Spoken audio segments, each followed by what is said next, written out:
Hey, good evening and welcome to fiscal year 27 budget workshop. I do want to just provide some information about this workshop that is held by the council. Please note at this time that there is not a public comment component during these workshops. These sessions are designed to provide the council with the opportunity to focus their discussions with each department as we head into fiscal year 27, discussing the budgets and addressing concerns and forecasting future needs. We do appreciate and look forward to your feedback. All residents are invited to attend the public hearing for your opportunity to share your thoughts directly with the council. That public hearing is scheduled for Thursday, April 23rd at 6 p.m. right here in this room. And with that, I will turn it over to the folks at the table here to kick us off this evening. Thank you. You're welcome. For those that were either present for or watched the last budget meeting last week, there was a long kind of preamble setting the stage, so I won't reiterate that, but the big takeaway is one of the key components of our meetings, or at least the staff presentations, will be not only explaining their budget and any differences year over year, but also, as much as they're able at this point, to allude to some potential changes that they're considering in light of us asking for reductions where they can find them. Week's meeting, where there was a number of large departments. Most of the departments tonight are smaller in number of staff, and that sometimes will indicate what they can or cannot contribute in terms of changes, because there's not much in their budget beyond one or two people in some instances. But we still want to have the same opportunity for them to walk you through what they have in their budget, and they'll be available for questions as well. The first one we'll start with is administration, and I'll pass it over to Sarah to lead you through that. Okay, so I just wanted to start off to say staffing for the administration budget includes the seven-member council, the mayor, the city manager, the assistant city manager, the executive assistant, and our city hall maintenance, which is a full-time custodian and a part-time custodian. And under the council and mayor budget, we also include the cost of the facilities for this building. So that's where that funding is from. The building for, yep. So starting with administration, which that section is just the city manager, assistant city manager, and executive assistant. Under labor is mainly our contracts, but I did want to note the part-time temporary wage line you'll see has funding in it for year to date. That is when we had Cornell. So that's where his wages were coming from. And then we just have adjustments in the benefits, which is noted for like the main PERS and the deferred comp. You'll notice the differences there on line 37 and 38. And then moving to our operating costs for administration, I already did like a lean quick cut through before we published the budget. But I'm willing to make some more slight adjustments. So line 52 is our mileage line, where the city manager and myself get a car allowance, and we currently have the vacancy for the executive assistant position. I went ahead and am willing to cut another $125 from that line. And then our office supply line, I did an additional $500 cut. And then our miscellaneous expense line, you'll see there I already made some major cuts, but I'm going to cut another $4,000. The reason behind that and the next contingency line of $2,500 is Christine and I have worked together to use TIF fundings or capital reserve money, so we can kind of hopefully lower the yearly budget cost on that. So hopefully that'll help us. Moving to the city hall maintenance labor cost, The reason for the increase on full-time salary is we got somebody from the Public Works Department is now our custodian, and he came in at a slightly higher pay than our previous custodian we had. And that reflects further with his benefits on the other pages. For the City Hall maintenance operating cost, line 84, again, working with Christina, I originally was looking to increase that by $15,000 this year, but we're gonna end up cutting that by $25,000 because we're gonna transfer some of that money into TIF funds under the downtown TIF because City Hall is in the downtown, so we can do some maintenance under the TIF. That is our facility maintenance line 84. So when we get to the TIF, you'll kind of see where some of these offset. The next section is our general operating cost. This is kind of like a city-wide expense that kind of sits under our administration. It consists of like our professional services for legal fees and all that. The line 96 is our postage line.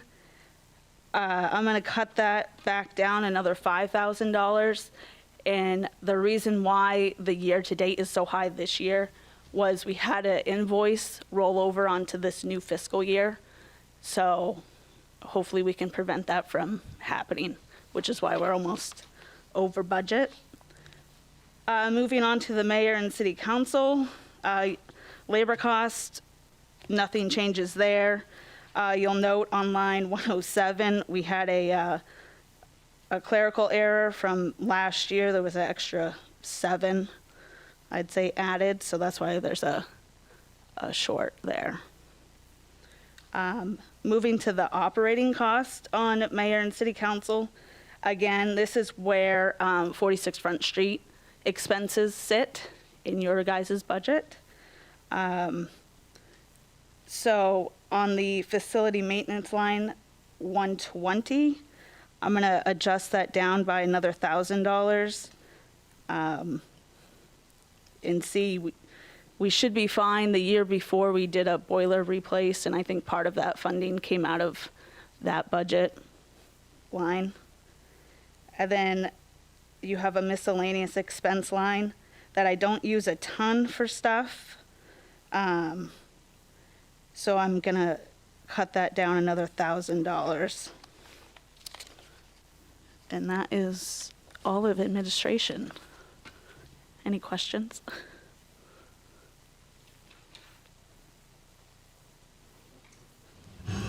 So the professional executive assistant position is not filled. Correct. What would be the implications or the repercussions of not filling that this year? I'm of the mindset, as speaking with Sarah and being here long enough to see the workload, that it is a need, but the reason why it's on pause currently is because I've asked that of every department until the budget process is complete, and administration should feel the same pain I'm asking of others until we know where the budget's going to land. We're certainly willing and able to look for further efficiencies for what that position could also do or double for duties. We're not there yet, but it's just paused at current. Thank you.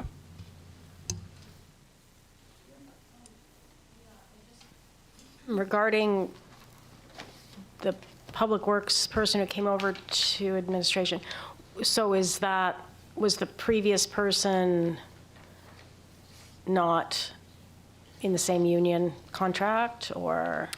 He was, they're in the same union, but the person that came over now, he's been with the city longer, so he was at a higher pay. He got a slight decrease, which Bobby Joe might be able to answer more of that, but that's why there's still adjustment.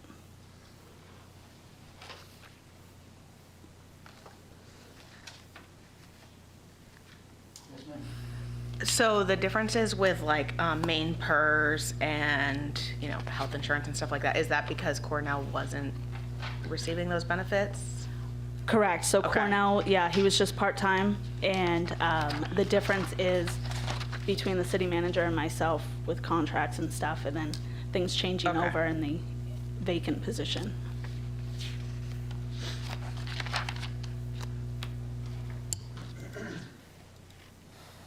And is group health insurance through Maine Municipal?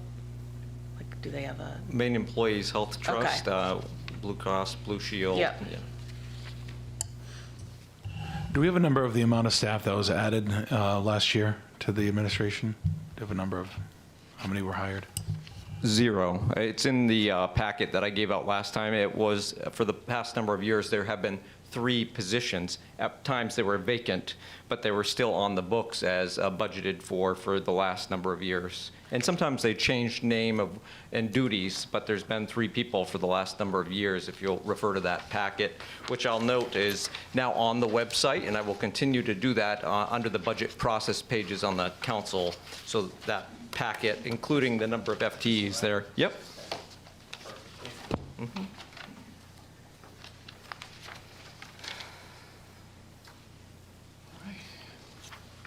Any other questions for administration? Thank you very much.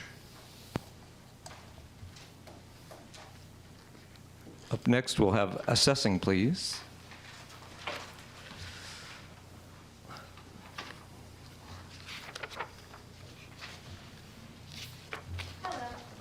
Good evening. Oh, thanks, Sarah. You turned it off on me. All right, so for assessing, labor cost is just Michaela and I. It's the 2 of us doing a lot of work right now. We're trying to get new photos of the entire city, as well as review all of our building permits and new constructions, demolitions, fires that have occurred where we need to make adjustments in that sense. So labor costs are all contractual adjustments for Michaela being union and my contract. And then we get on to the nitty gritty of our expenses. Let's see, dues and memberships, I did ask to stay the same because Michaela is hopefully going to be certified this summer with property tax school, and we would like to make sure she gets included in all of the different organizations so she has all the same access to trainings as I do. And again, with that, the training and workshops budget, I did ask for an increase a little bit this year because some of the courses are getting more expensive to take for us to be able to keep our certifications. Professional services, I originally requested that we keep it at the 5,000 that we had budgeted for this year. I can potentially cut 2,000 out of that, but that means I won't be able to do any new tax map projects. So no new overlays on the online system or anything like that if we take that 2,000 out. Advertising, we can reduce in half. I did request 500, which is what it's been long-standing. But that advertising is for if we have a Board of Assessment review hearing, we need to obviously post it in the newspaper and all of that. Printing, that's for our envelopes, for all the mailings that we do, for our new owner packets, business personal property packets. If we do reassessments, sending out notifications of the new assessed values. I can potentially cut another $100 there. Registry of Deeds, there has been a long-standing agreement between assessing and the finance department that assessing covers the first $600 of the Registry of Deeds bill, and finance will cover the remainder of that. And that bill is for any and all deeds that we need access to be able to change ownerships in the system. It also covers postage for when registry has to send us things. Facilities maintenance is 0. Office equipment maintenance, we cut that right out. Mileage, we asked to stay the same. Conference and travel expenses, we've had it 500. I can cut 250 out of that. We're not foreseeing any stays anywhere in any hotels. Office supplies, we've always been at 1,500, but I can cut another 500 from there. Office equipment, we asked for 1,000. We can cut another 500 from there. I'm not foreseeing any big purchases. Books and subscriptions, that's for our Marshall and Swift pricing index that we need for our commercial properties. Unfortunately, that cost does continue to go up. I don't know what it's going to be from year to year, but it has progressively increased. We did add food and meals this year for 200. We have been having other assessors come to help us try and streamline our processes, make things better, more accurate. So it would be nice to be able to buy lunch for the office, but we can cut that line. That's not a necessity. It was just a pipe dream kind of thing. And that's my budget. Can I answer any questions?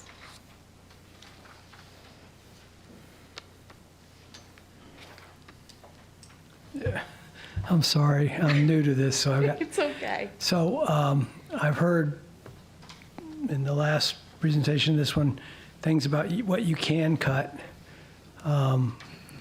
So is that like preparation for the next go-around where we cut more stuff, or? If we have to make cuts, I can make another potential $3,800 in cuts, which would put me below $10,000 for expenses for my office. Okay, so we're going to go through the whole thing, and then at the end, the council's going to ask them to do something. And then they'll go through it again and say what they can do. All right, thank you.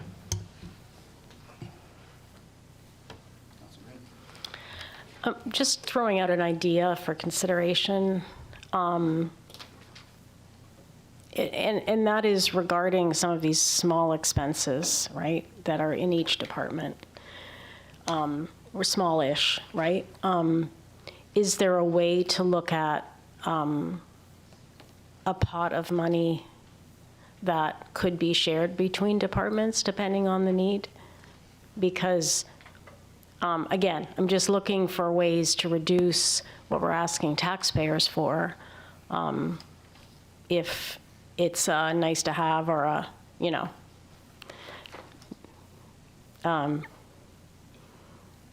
contingency that comes up. Good question. To my knowledge, speaking with each department, particularly the small ones, most of them don't really carry much extra. So when you hear instances of those, they're literally hundreds of dollars, and they're the Right. first to go. And furthermore, I'm aware in prior years that there was looking for efficiencies, and they've largely already been cut. So there aren't much, if any, of those. It's largely they need certification trainings, et Yep. cetera.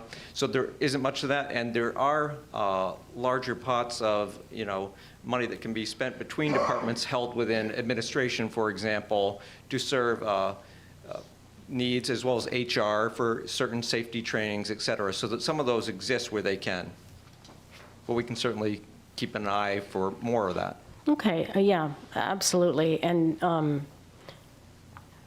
I think a few years ago when we did add quite a bit of funding for training, which is important and needs to be there, I was wondering, I asked about tracking that and seeing what's spent, what isn't. And so I'm hoping that everyone's looking at that. We're not at the end of the year yet, so we don't know for sure, but just tracking how that spending is from year to year as far as carrying a balance.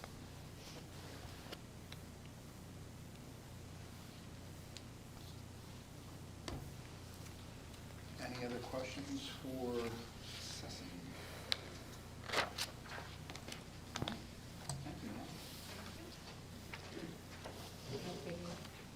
Yeah. Up next, City Clerk. She can stay there, I believe, if you can all see her. Thank you. So my budget is one of the smaller departments. I'm a department of one. We split up several years ago with the front counter staff is customer service now with the customer service manager. My costs for labor are myself and the part-time election clerks that we have for elections. So that's where the variance is, generally speaking, based on the number of elections and the size of the elections that we have in the upcoming year. So that would be the variance for the part-time wages, which is, it's significant for this year. We have a very large contentious election coming up in November. So I expect that I'm going to need significant staffing. So those part-time costs cover Election Day, but they also cover absentee processing the Friday before Election Day, which will probably be 30 people in the hallway at City Hall, working 8 hours or so.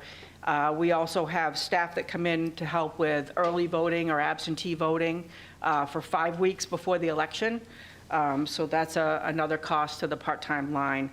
So those other costs are, variable based on the part-time line as well for some of those fees. So we have one large election next year. If we end up having any small special elections, those are not budgeted for. We try to do them very inexpensively here at the annex with 1 or 2 people, and we don't code machines. We don't print ballots by a professional printer. We do it in-house. So we try to keep those costs very minimal. So the other operating costs, unless anybody has any questions on that, I'll plod forward. Most of these are really not very changed from year to year. The professional service line was bumped up last year because we are getting new voting equipment, which we thought was coming in last year, but it was delayed through the procurement process through the Secretary of State's office. So we will be getting new equipment this year, but we don't know the leasing costs, we don't know the programming costs. So that number was bumped up last year. We underspent that line, so we projected the same amount this year. Other than that, most of those costs are unchanged. The only cost that I did bump up was food and meals. We generally, for the election staff on Election Day, we don't buy their lunches, but we do buy muffins and coffee in the morning, and then in the afternoon, we switch that over to like cookies and bars and some fruit or whatever. So it's really just light snacks. We've done it for many years. It's not a necessity. I think they kind of like it. That's something that we could consider cutting. We also do a pizza party after the election for the staff that help us set up for voting at Public Works and Parks and Rec, because we have to set up at 9 o'clock the night before the election. We can't do it during the day. So they're all up late at night. So we try to thank them for their efforts. So those are my costs. We do have, some dues and memberships for myself and the customer service manager, and the clerks out front are members of the Main Townsend City Clerks because we get discounts on training if they're members. I'm also a member of the International Institute of Municipal Clerks. That's a professional organization that I have membership with. Trainings and workshops, I cover a couple of larger trainings that I go to, conferences mostly. The local Main Townsend City Clerks, I do teach some of those classes, so I get that for free. But there are some costs there. Professional services covers the machine coding for elections. It also does shredding that we do when materials or documents can be disposed of after their retention period is passed. We have an annual rental fee for the mobile sign that we have, because we purchased one of those several years ago for messaging. So that cost comes out of there as well. Facility rental is $1,000 a year for Thomas College per election, and we only have one planned for next year. So the revenue side, if you're all set, if I move on, the revenue side is pretty consistent. We generally don't vary much line to line in our revenue items. I always do plan conservatively, however, because I don't want to overestimate what our revenues will be.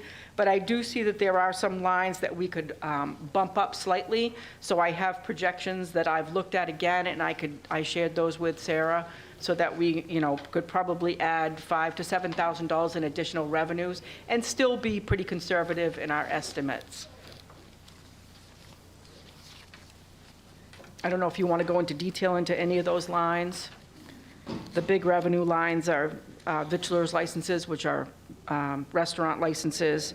Marijuana brings in quite a bit of revenue, and vital statistics sales, which are birth, death, and marriage certificates that we sell. Those are our big lines. The rest are small business license lines.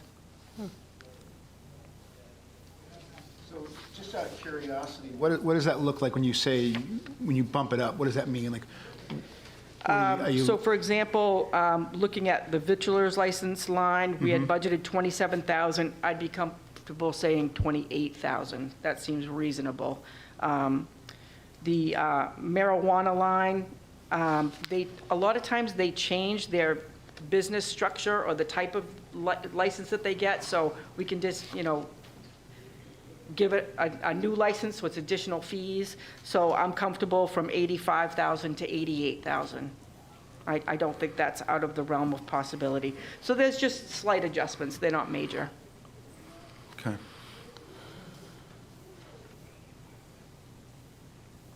Yes. I'm just curious if, I don't see the licenses for short-term rentals. Those are under innkeepers. They are, Yes. okay. It's bulked under that line. They're $120 each, so we don't have many. We have a handful. So, yeah, so we have We have a few.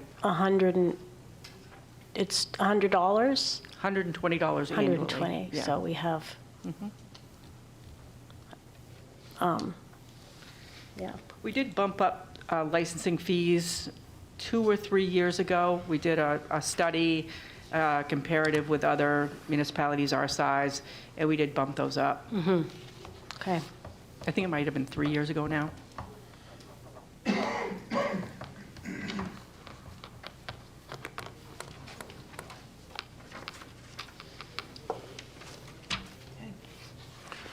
All right, any other questions for the city clerk?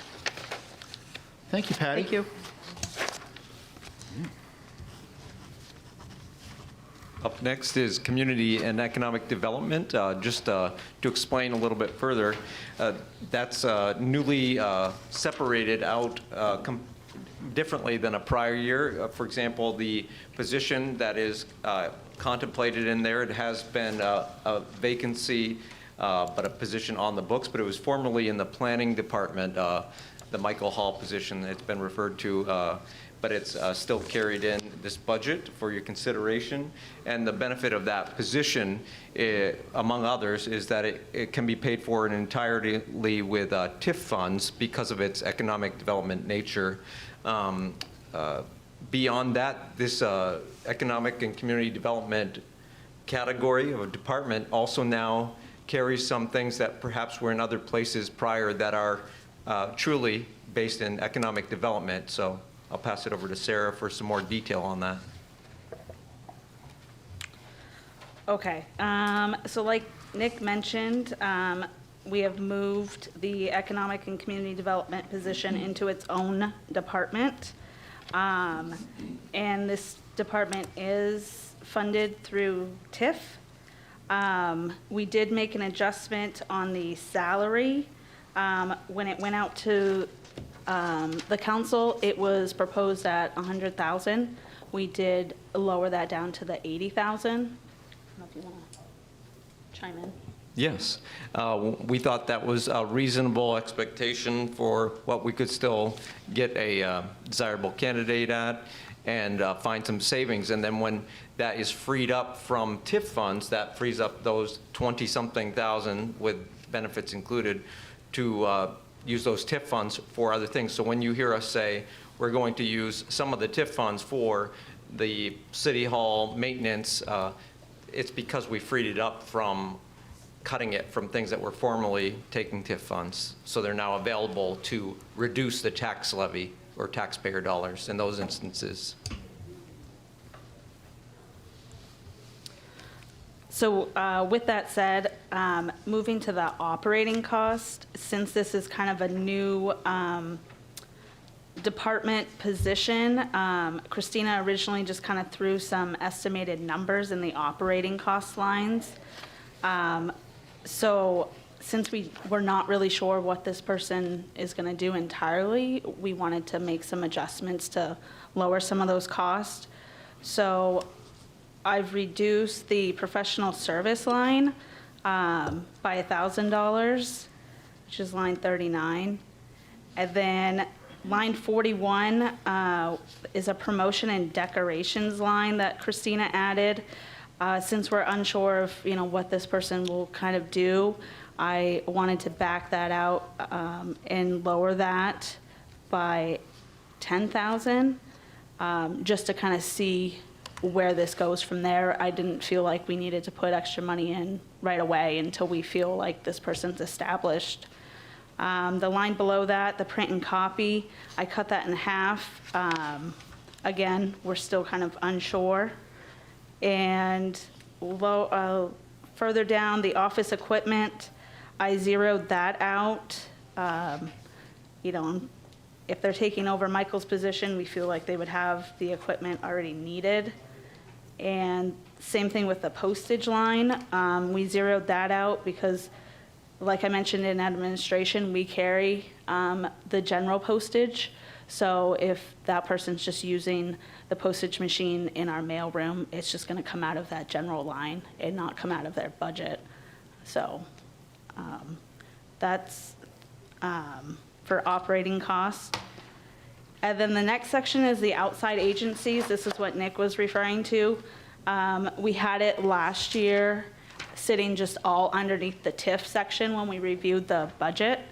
So we ended up pulling it from the TIF budget and just putting it under the Community and Economic Development Department, because that's what it truly is.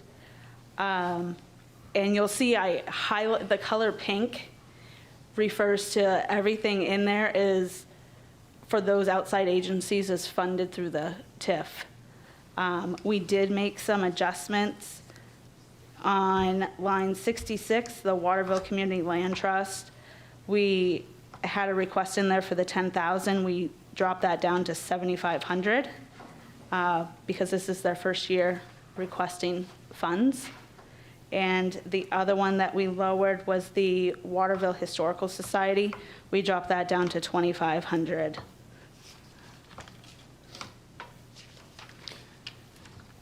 You want to chime in? Yeah, and just to add a little bit of further clarity, perhaps the council already knows, but for the public, it's not that we don't exactly know some of the duties we want this position to fulfill. It's more that we hope it can serve additional purposes beyond the core duties, and those are researching grants, applying for them, managing them, helping the other departments do so, being the keeper of that, helping with different reserve account and bond issues as well, and also being one of the factors working with outside agencies and our partners in the community to help them in their efforts in ways that don't cost the city money. There's instances in which our community partners look for help, and of course, if we had extra funds, they'd love to have that, but in many instances, we're not able to offer funds. We're able to offer in-kind services and our time, and this person will be the liaison to help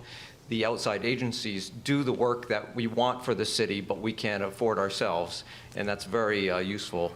And also, to an extent, what they're willing and able, depending on the person, communications efforts could be included and ramped up to improve what we get out to the public day to day, week to week, on the initiatives we are succeeding on, making sure we share that with the public more broadly.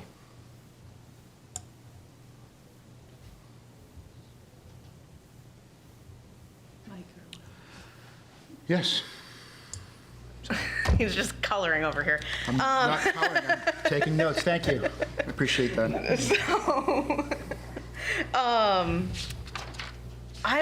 not convinced that this is a need in this year, facing the budget crises that we're facing. And I can respect some creative budgeting where we're taking TIF funds to fund this, so then we can use the funds that would fund this to fund other things. But that's not really getting us to the cuts that we need to make in order to keep the tax levy at a place that is manageable for the residents of this city. And I can recognize that this position could do some really great things.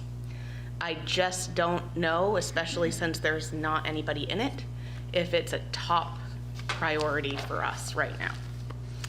So that's kind of where I'm at with this, but I'm probably in the minority, not sure. I don't know about you being in the minority, but if at some point, we're going to have these discussions about what priorities are. And in my mind, I'm trying to keep the idea of growing the city as our objective, one of our big goals. And I view this type of position as perhaps helping that. So I'm looking forward to having that discussion, but it's not going to be fun. Well, I mean, I understand both sides of that argument, but at the same time, like, even if we put somebody in this position, it is going to take time for them to be established.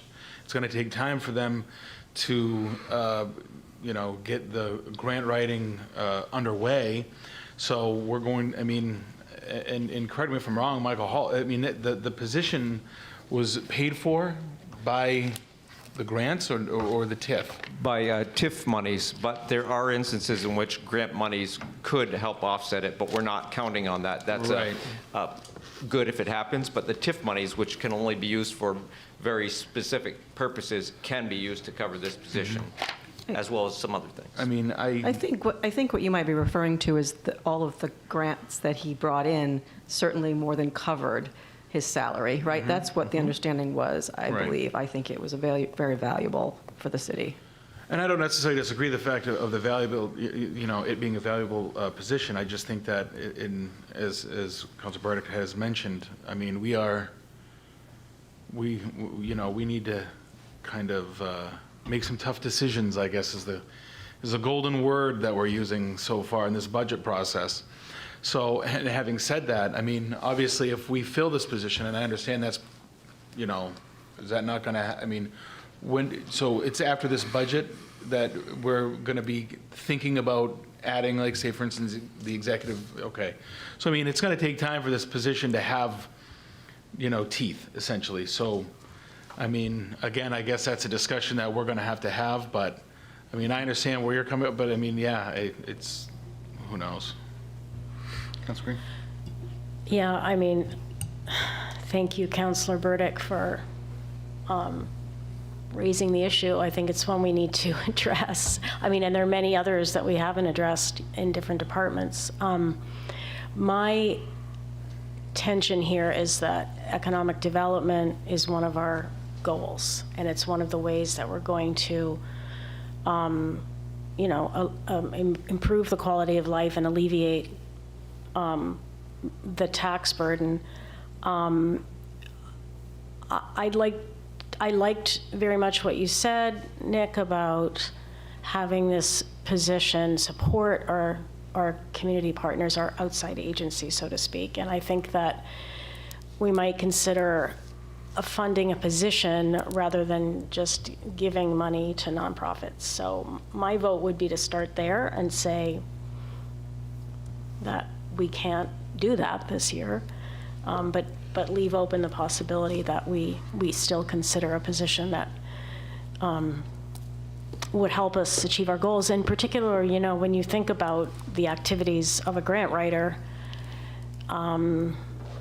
it seems a little counterproductive to say, nope, we won't do that, when there is a potential for generating revenue in different departments.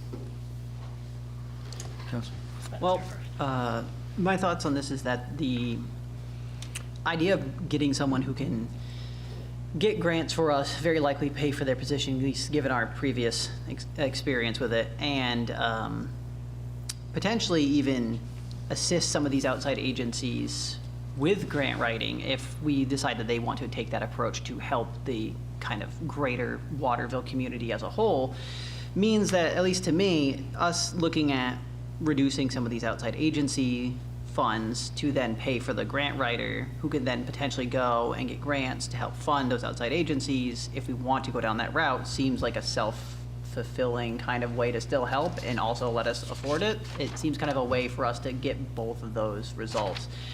Be it it's a lot riskier because it doesn't guarantee the grants for those agencies, or if we want to change priorities and whatnot. But it does at least give us an opportunity to potentially do both in that case. Yes. I don't want to belabor the issue. I really just, I have a lot of hesitation about funding a position like this when we're facing the budget situation that we're facing. And I can recognize that this position could get grants, but grants can't be something that funds a position. It's not a sustainable way to do business. And I just think we have regional partners that can do some of that work for us too. And I would like to see you, Nick, look into how some of that could be, how can we leverage those partners to do some of this work? Like, this city existed for many, many years without this position. And I can recognize too that it might be beneficial to bring in someone and do it in-house, but the problem is we have seen turnover consistently. And my concern is I would rather work with a community partner that is vested in doing this and has a sustainable structure, rather than seeing a position come in and then turnover, then it doesn't happen for 6 months while we can't find anyone to fill it. And then it's just, it does not seem to be working well, like from my outside perspective. I know I'm new to this council, and I also just think the city was growing. There was momentum before this position was added. And I'm really struggling with this one. So that's just where I'm at, and I guess I'm willing to be. No, it's fine. Quick question. With regard to the availability of the TIF funds, if we don't spend them on this position, does that mean we have those funds to spend some other way? That is correct. We would just have to look a deeper dive on eligible uses, but it is very likely we could find some. If this position wasn't there, it would free up the, in this case, 100,000 plus benefits to reallocate. There's also other opportunities that could be considered should you choose to consider not filling this position. For example, it was mentioned leaning on pre-existing outside agencies like perhaps the Growth Council, which we already partner with. And currently, we're relying on the use of USM intern that's paid. Perhaps there's continuation of those opportunities, perhaps not. We're willing to look at anything you'd like. All right. Any other questions? All right, thank you. All right. Next. Engineering.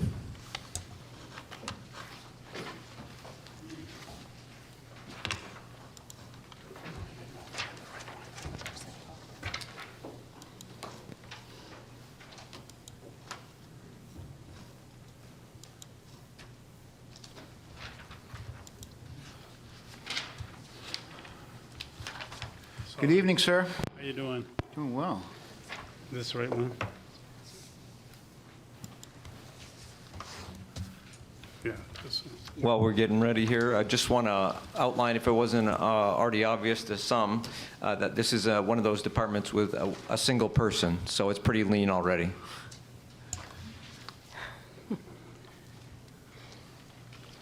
So,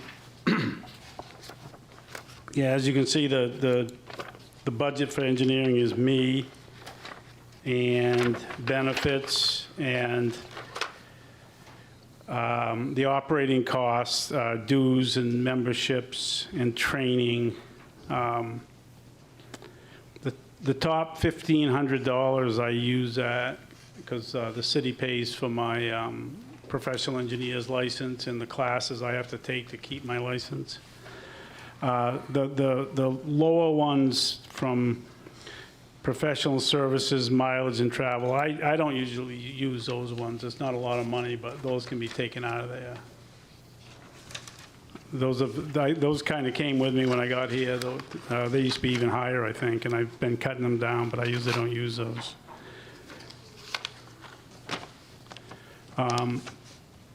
The only other thing is I'm willing to do is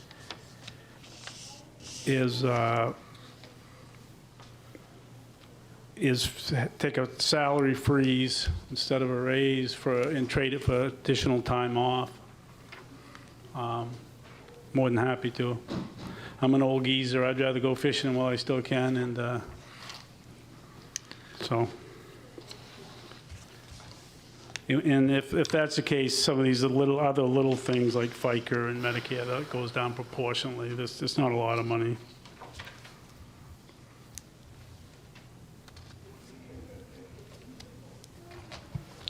That's it for me. So just, first of all, thank you for that very generous offer to freeze your salary, but I'm just wondering what the impact would be if we didn't have you for those hours, because I know that you're very busy and you're working on projects, so just. Yeah, I mean, I'm kind of on call all the time, and if I'm pretty much always accessible. I don't work, we work 4 days a week, but I work Fridays instead of Mondays, and we set that up, and John Lombardi works Mondays, and so the reason we do that is all the contractors work 5 days a week, so during most of the season, we have coverage to make sure. But on Mondays, I get a lot of emails and calls and stuff, and I'm usually available, very rarely that I'm out of range or anything, but, and it would be the same thing, I think, if I took a little more time off, and for the most part, when somebody needs me, and if there's something that has, I have to be there for, then I certainly would be, but I usually don't go, two or three. I usually don't take a lot, even when I'm guiding a lot of times I work a couple hours in the morning because I guide just north of here most of my time. So I'm usually, even those times, I'm around most of the time, or a little bit of every day, I should say. I just want, Andy, that's very generous, but I mean, and I highly respect that, but that puts like a gut punch in my stomach that we have a department head who's willing to take a pay freeze, and we're talking about adding $400,000 for a position that we don't have. It's not 400,000. Or it's whatever it was, a couple $100,000. It's 100,000. Yeah. The whole position, it's, For the position. yeah, for the labor, Yeah. for labor. Yeah. But it's just, we need to take care of the people that we have the best we can before we start expanding things. And I think Andy does a great job for the city on a lot of projects, and probably is saving us a lot of money because we don't need to do outside engineering on some things. And it just doesn't sit well with me that there are some people willing to sacrifice for other things like that, that I don't know are completely necessary. So thank you, Andy, for recognizing the economic impact of what we're talking about here.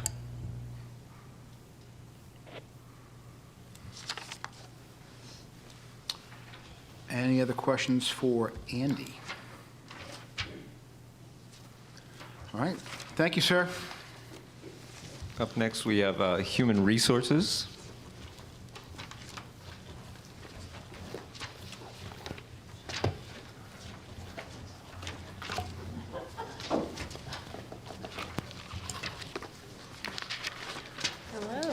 Hello, hello.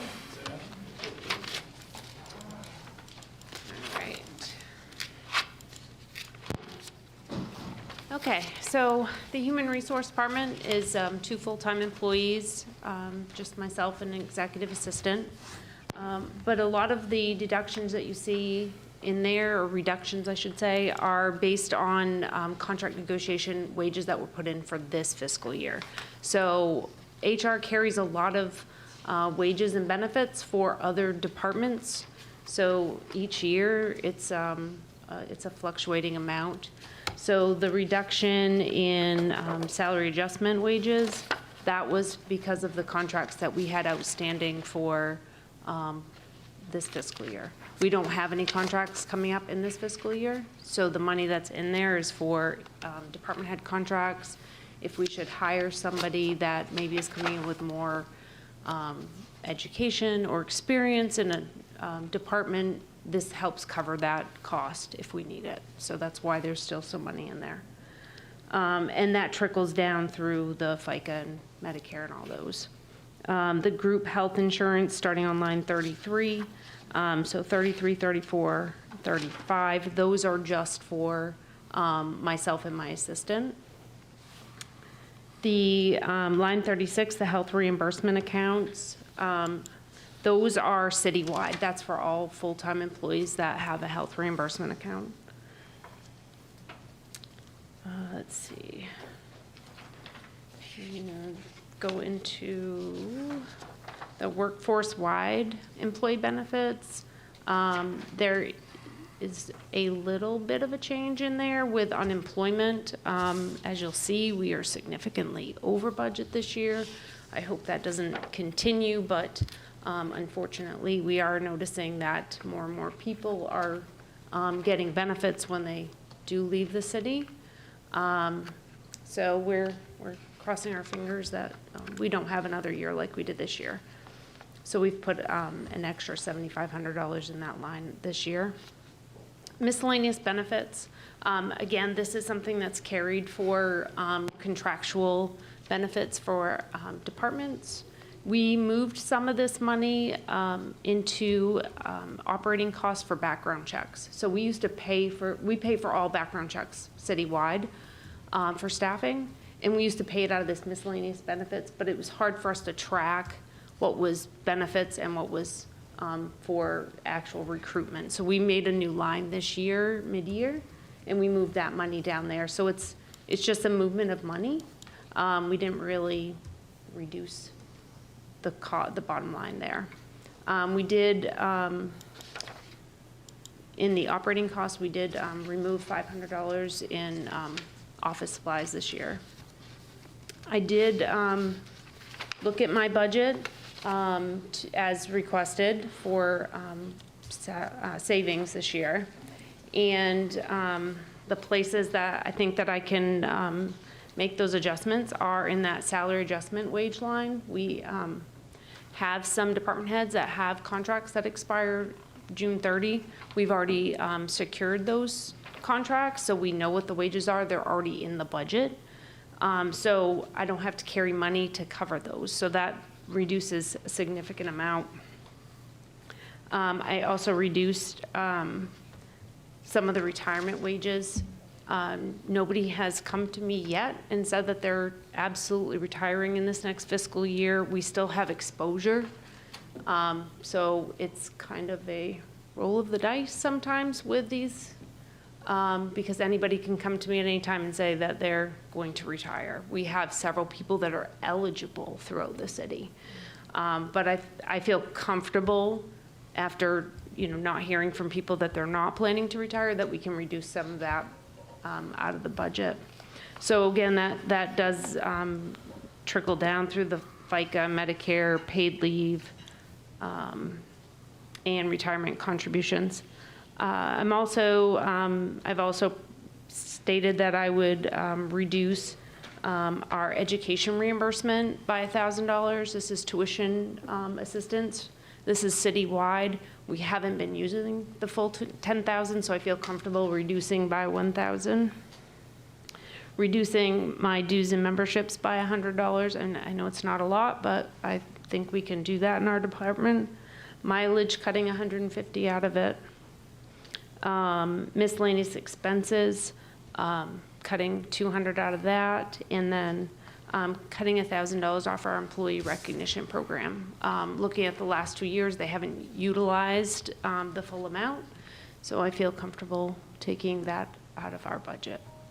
So it's just under $49,000 in total savings with all those if we go there. So, yeah.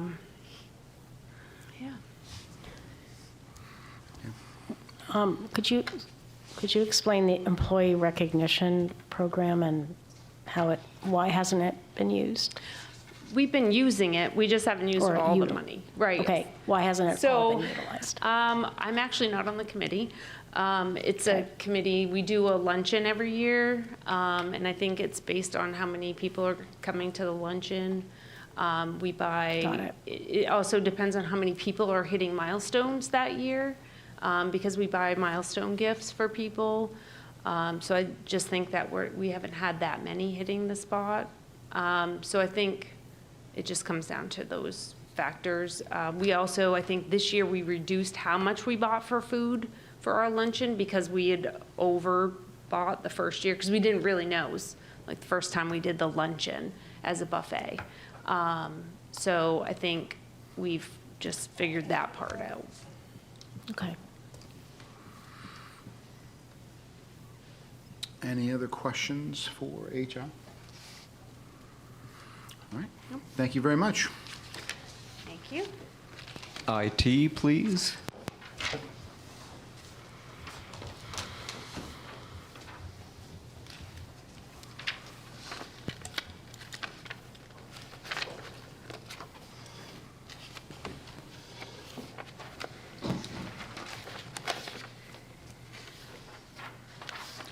Good evening, sir. How's it going? Good.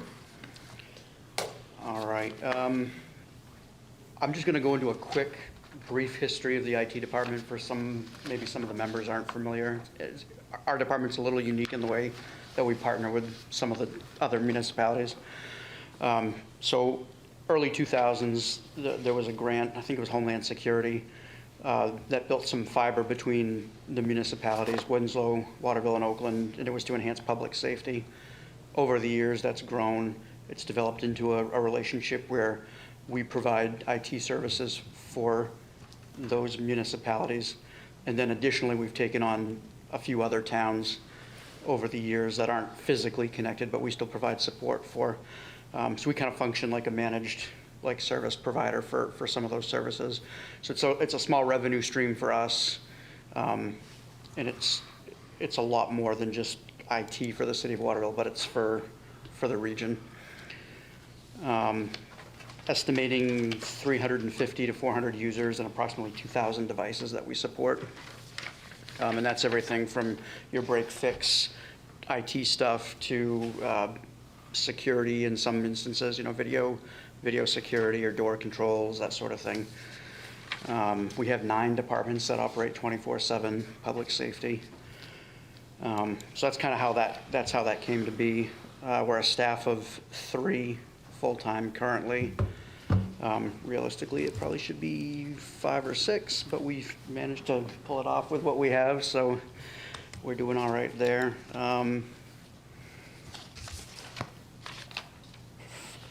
Full disclosure, I've been out of the office for the last couple of weeks, so I just have kind of seeing the request for cuts yesterday. So I don't want to commit to anything tonight, but I think I can probably come up with 15 to 20,000. Unfortunately, that's going to be on top of cuts that I made last year that haven't been re-added back this year. So I'll work with the finance folks to see realistically where we're going to stand. Dues and memberships, I think that's pretty self-explanatory. Training and conferences, I don't anticipate any outrageous training requests this year. My folks did indicate that they don't have any plans to do anything that's going to be out of state or require any sort of major travel. So I think I can get away with cutting some of the travel expense that might be related to training if we were able to keep it local. And the training was one of the big hits we took last year. We did break out social media expenses from our software line. It was always kind of absorbed there before. I think because the amount of money that's involved there, I think it makes a little more sense to show that separately because it is kind of significant. And I think it gives people a good understanding of what some of the stuff actually goes for or goes towards. Professional services, because we're such a lean department, we do rely heavily on external vendors to help with high-level stuff. I mean, and that's a pretty low amount anyways. So I don't anticipate being able to do anything with that. Our monthly telephone service, you'll see that's gone up. That's as a result of the new phone system that we implemented back in the fall. While there is an increase to those costs, that's offset by savings that we're not having to deal with our old phone system, support contracts that we don't have anymore to manage that 20-year-old system. Plus the feature richness that we have. We've got so much more features. We've been able to eliminate a little bit of Zoom licensing because there's a component of that's involved in that phone system. I've been able to dump some cell phones because people can use, mobile phone as an extension of their desk. Cell phones, I don't think I can do a whole lot on that. We have approximately 95 cellular devices in the city. Not all of them hit my account. Some departments do pay for their own. So that number there reflects only the IT portion. Copiers, that's kind of a fixed amount. We have that. We've added a couple over the years with offices moving physical locations. I'm hoping to try to cut some out of my hardware replacement is where probably the bulk of my cuts are going to probably come from. Camera repair, that's a new line we did last year. I think we're going to be pretty close by the time we add a couple of cameras. I think that we probably need to look at network maintenance and repair. That's one of those things that it's kind of like car insurance. Like, you don't really want it, but you kind of have to have it. If something breaks, you got to pay for it. If we have a bad winter and we break a couple of poles, like all of our fiber, is attached to those telephone poles, it's our responsibility if there's damage to those poles. So if we get a windstorm or something, a couple of years ago we had that December storm that took we were able to get some of that reimbursed with FEMA, but that's a good example of what that line would cover. Other than that, I think everything else is pretty self-explanatory. It's hardware.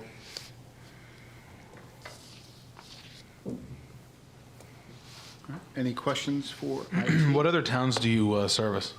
At the moment, we have Winslow, Oakland, Clinton, Fairfield, and we also do KV-COG, the Kennebec Valley Council of And is Governments. that on line 16? Is that the 80,000? Correct. Yep, that's the contracted amount that we have agreed. What about 17? Reverse other towns, 28,100. That is those are the equipment purchases. Okay. So I can't predict. So we kind of act as a pass-through for some of those purchases. I can't predict what they are, so I don't show an expense there. Mm-hmm. So usually I'll have if you look at line 40, those are all expense lines that have no expenses budgeted there. So depending on if it's a Winslow purchase, it'll hit one of the accounts in there, it'll go into the red, and then I'll get a revenue to essentially bring it back to zero. Yes, ma'am. Joel, you budgeted for 40,000 in equipment, but so far have only used 5,600? I tend to do the opposite of what everybody else does. At the end of the year? And I tend to spend at Okay. the end of the year. That's what I was gonna Just in case something ask. comes up. So I'm actually right in my Okay. prime time to start looking to see what happens. So typically, if something comes up that I didn't plan for, I can pay for it without having to come ask you guys for a special expense, and then I just kind of figure it out on the other end what gets sacrificed in May. Makes perfect sense, thank you.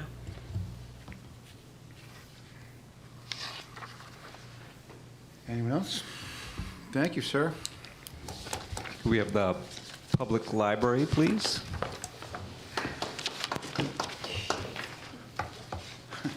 Big fan. Hi, everybody. Hi. So, just to remind us all, the Waterville Public Library has been on a long game of course correction for about 15 to 20 years.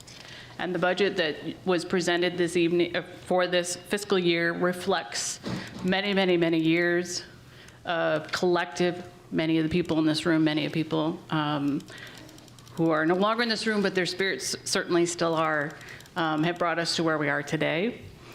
The budget, I was going to speak to a few of the lines, particularly lines 32 and 33.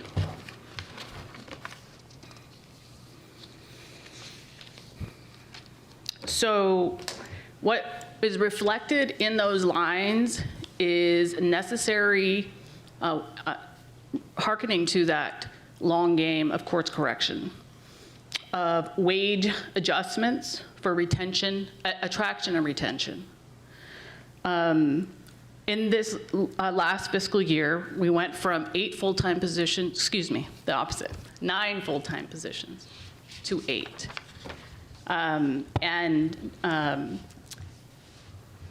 Divided, so we had a full-time facilities coordinator position for many, many, many years. The demands on facilities and ground maintenance could not be overstated in a public-facing facility. We had a wonderful full-time person who moved on just prior to FY26 starting. And we had lost somebody not long prior. The scope of and demands is just too much for one position. So what we did was promoted an existing librarian with extraordinary acumen and leadership skills into an assistant director capacity, and he now oversees facilities maintenance. And the facilities maintenance tasks are being done by a couple of part-time positions. This is a strategy that we are using to evolve into a healthier, more effective, and sustainable model around that work. We saw some savings by, obviously, when you go from 9 full-time to 8 full-times, you get savings in a variety of ways around benefits. So that accounts for those variances that you see in those 2 lines, where there's a slight increase in the ask for full-time and a larger ask in the part-time line. The library is made of the people who deliver the mission. So that's the most significant matter on the budget ask. Some of the others that I wanted to address, particularly line 56, electricity. We all know that electric costs just keep going up and up and up. I hope that the ask that we put forward will actually be enough. The way things are trending right now, I'm not sure. Might be about $5,000 under. My colleague from the IT department, having just gone before me, he's been very effective in this last year, making sure the library is paying its portion on the copier contract that it previously was not in the library budget, and that is line 58. And then I'll be back up to line 48. Joel has been leading the city in efforts to up our game with cybersecurity measures, and the library is paying a portion to move along in that direction. Line 59 is one of our favorites to talk about, facilities maintenance. We have been on a long game. The first year that I was director in 2018, that line was $7,000, and I can assure you that was not enough. There are research studies that demonstrate that a 1% to 3% budgeting for the value of a building is warranted, and using very, very old data, that should be about a minimum of $120,000 for a facility of the public library size of 18,000 square feet. Some of you know the board president quite well. She's in the room. She's been very passionate about this matter. So the addition of 10,000 has been a goal over per year. In the last 3 years, we have cut that. I am going through talking about the budget adjustments as we presented them. I do have ideas from the board about how to address potential cuts. I'm going to do that secondarily. On line 60, facility service contracts, they are up. It is out of our control. We have a HVAC service contract that was a 5-year contract that came up, and it essentially doubled in cost. As did just about every other service contract that we have. Line 64, we subscribed based on the needs in our community. We subscribe to a language acquisition support tool called Mango. It helps to support the acquisition of over 70 languages. And we have, as of March, we have 65 registered users, and the use is increasing. So that increase in that line is to help us continue with that subscription service, as well as the books, my goodness, the people love their books. And that line was flat for so many years where we tried to address other things. For the last couple of years, we've been trying to incrementally increase it. So that is the basis of that increase. So secondarily, unless there's questions about what I've presented so far, I would like to share with you what the board proposes as ways to meet a potential $42,000 variance that was recommended by city administration. You may. Tammy, do you anticipate any cuts in like revenue coming in from the state and or federal, from Maine State Libraries or? So the way that we receive those funds is indirect. So we don't have revenue directly in our revenue lines from that. But Minerva costs, line 49, we've had significant increases over the last couple of years, and that would be related to that. The subscription databases through the Digital Maine Library, I believe that contract's up again, so there could be a reduction in services there. But the increase in the Minerva as well as van delivery is how that affects us. So the board met and approved the following FY27 adjustment strategies as options to meet the suggested $42,605 FY27 budget recalibration. On line 23, the endowment income, we have budgeted $30,000 to help with the operational budget, and the board has recommended a one-time increase, and they emphasize that I'm supposed to emphasize a one-time increase of $30,000 to help support the budget. But again, that adjustment is for 1 year only. It's not a sustainable strategy for future operational budget relief, and I think they would want me to remind the nearly $1 million that the library board took from that endowment over some years that we're still trying to recover and recoup from. And on line 59, though it pains my heart, is to remove that $10,000 recommended increase from the facility line. As a reminder, if this strategy is used, it will be the 3rd year in a row that this line will remain flat. By way of example of the kinds of things we're trying to get our arms around, HVAC, there are over 30 in-room heat pump units that support the library. They're all years past end of life, and estimates are that there'll be like $15,000 a piece to replace. Yes, ma'am.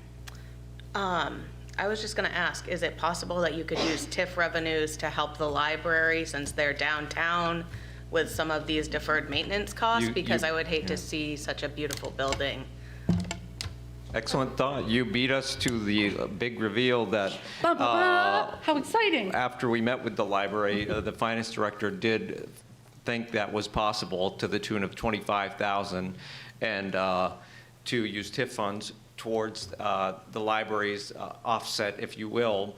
And it would be my suggestion to remember what was said about the one-time only use of funds from endowment, and that's not ideally what we're here to do. We're not trying to create a hole for next year. So if they're adamant, and rightfully so, that it would be a one-year only, we're not particularly comfortable with accepting that one-year only amount. So perhaps scaling that back significantly to account for the fact that we freed up $25,000 in TIF monies, so they can still meet some of their goal to contribute to the savings.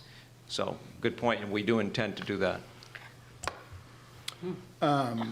Sorry, quick question, like, so how many units did you say, 15 to, how many, There are over 30. 30 individual? Yes, ma'am. Okay, yes. So when you say that, like, I'm assuming all these things are kind of on the roof? Some of them are, some of them are above the drop ceiling and some of them are in the rooms. Okay, Yeah. okay. Is there not a more efficient, instead of having 15 individual units, is there a way to do one? Come on over. Kind of thing? Let's try to figure that out.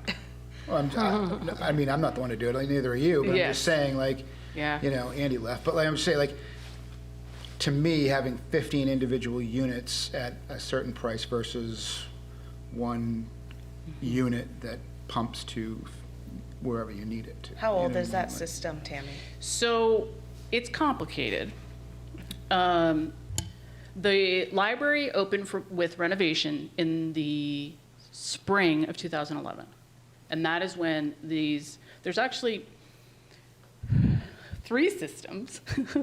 There's a boiler, yes, with radiator. That was the original heating system of the library, and now, thankfully, is a redundant backup system. And the heat pump system was introduced. At that time, there are what we call 3 large brain units that are the most expensive components. And you may or may not remember, in the last year and a half, they catastrophically failed because they were also at end of life. And that was I want to say, $135,000 investment. And then, did you ask me how old they were? Yeah. They're like 16 years old. Okay. Yeah, that's the bottom line. I have so correct me if I'm wrong, but didn't the library have an HVAC, like, wasn't Yeah. there a huge, like, So the 130,000. right? Yes. So, Roof units, Right. in-room units, they are a system. right, so I mean, with all that, you still rely on heat pumps in certain rooms? The brains Yeah. run all of the heat pumps. It's just, it's Okay. this one One massive system. massive system, okay. And then the small third system, there is radiant floor heating in the circ lobby. So the individual heat pumps are there at the end of the life? Yeah, And they they're need to be passed. replaced? Yeah, yes, ideally, we would have, that's where, just giving you one really Right. significant example for that facilities maintenance line. Ideally, we would be replacing a few at a time before now, really. That's $15,000? That is a rough estimate, because I got a quote several years ago, and it was 10, Okay, so, okay. yeah. It is expensive, and it never ends, Brandon, never ends. Where was I? Oh, and then the last recommendation to meet the 42, so sad, from the books and subscription slide, reducing it by 2,600. And those were the proposed strategies to meet that 42,000. The library is very lean. There's, as are all the city departments. In order to keep moving forward in serving our community, which, to a comment that Councilor Beal made, in terms of, building on the positive momentum of this city, I hope that we can keep doing that and serving hundreds of people a day, all demographics. By way of example, the neighborhood tree forest program that we have done a few years. Last year, we distributed 73 trees. This year, we've gotten requests for 340 trees.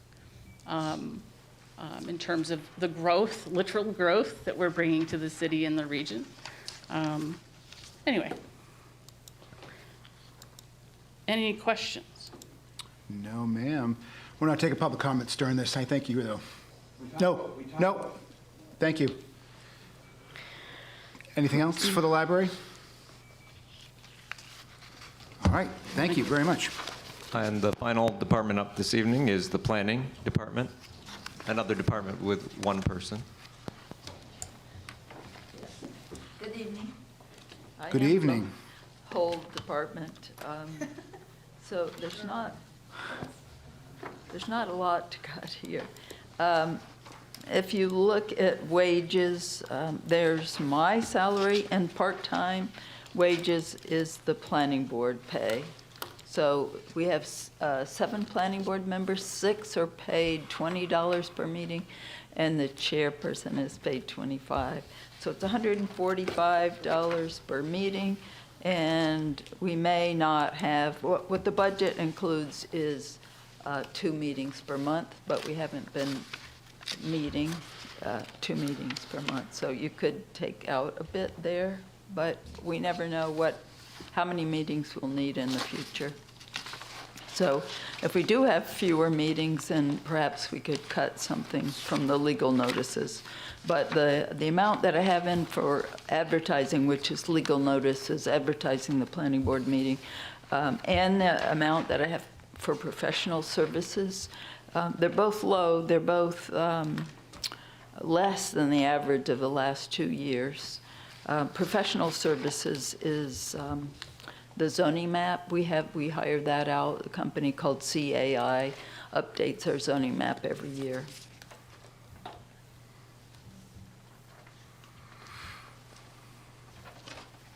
Any questions for planning?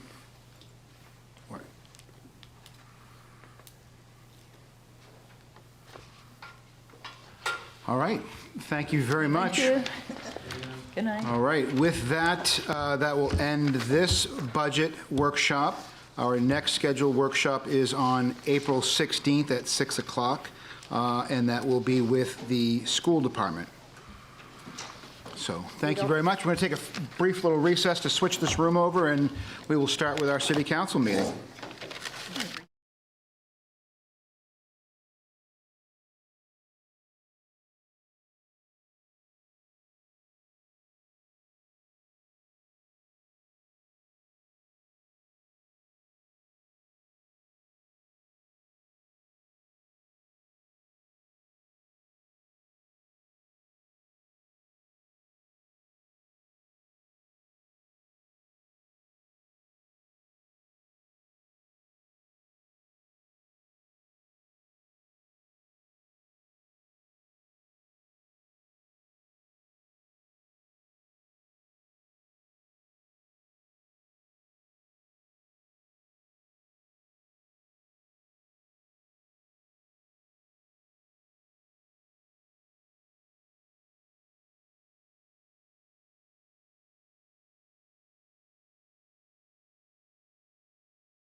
Well, good evening. This is a regularly scheduled meeting of the Waterville City Council. There are agendas available on the table near the entrance or online at the city's website.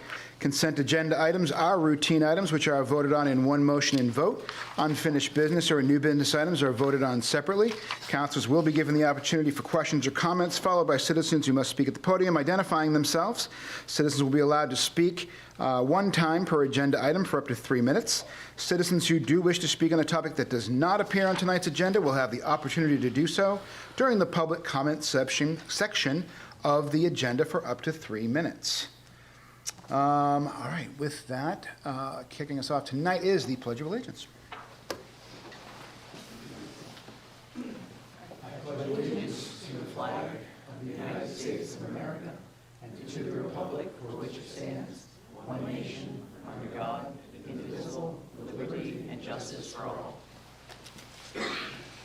Okay.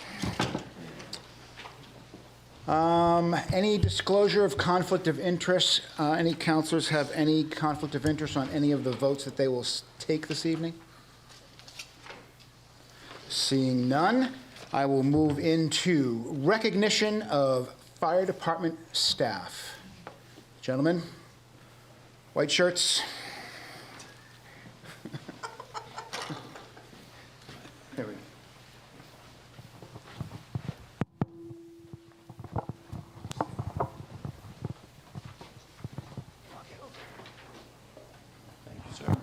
Is it on? Yes, sir.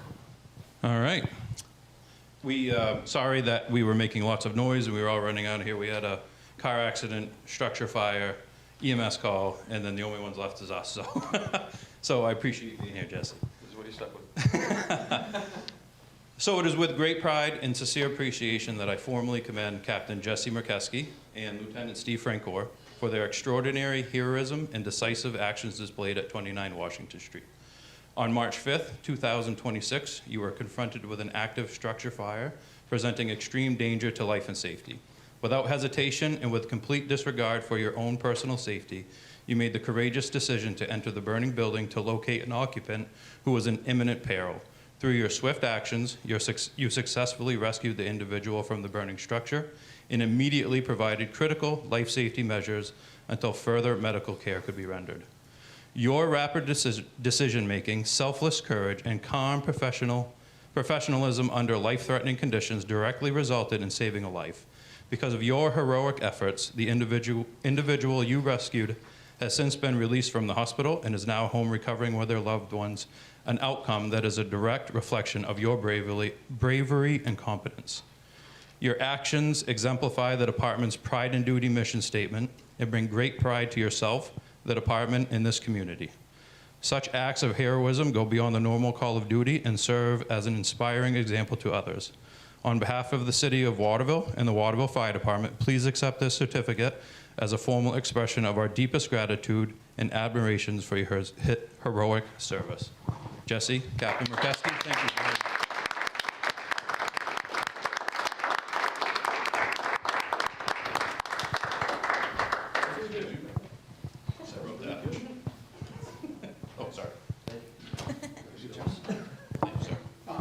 He's not here, Yes. but we should recognize, do we have? Yes. Let's just do that. Yeah. We'll bring him back to it again, but. Yeah, so on that night, when these two folks rescued that lady from a burning building, along with Captain Murkeski was Lieutenant Steve Francoeur from the call force. Steve pulled up right behind Jesse that night. They were told that there was a lady inside the burning building. These guys, like they do, their training kicked in. And even though we trained to do this, to be able to actually perform this is something beyond belief, right? They entered into a burning building. They brought a woman who had severe burns out of the building inside of a very bad situation, got her outside of the building. They started immediately performing life safety measures. The fire marshals came and told us, this woman might not make it that night because of the injuries she sustained, but because of what these folks did immediately, she's now home with her family. And I just think that is just an amazing feat on these parts. We train for this, right? But sometimes when we're presented with some of these terrible things, that's a tough situation to encounter. You guys just went and did it, and I couldn't be more proud to be part of this department. Thank you very much.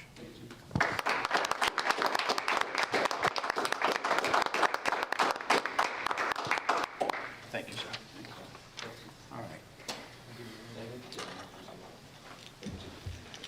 Yeah, and we'll bring Captain Francor back at another meeting to make sure that we recognize him formally. Yes, sir. We'll put him on the agenda for next week if, provided there's no structure fires, whatever we just had. Like, Yes, I'll have to persuade him to be here. I had to really work on him this time, so. well, fair. Thank you. No worries. Thank you. Thank you for letting us have the floor. Of course, thank you. Okay, moving on to the city manager report. Thank you.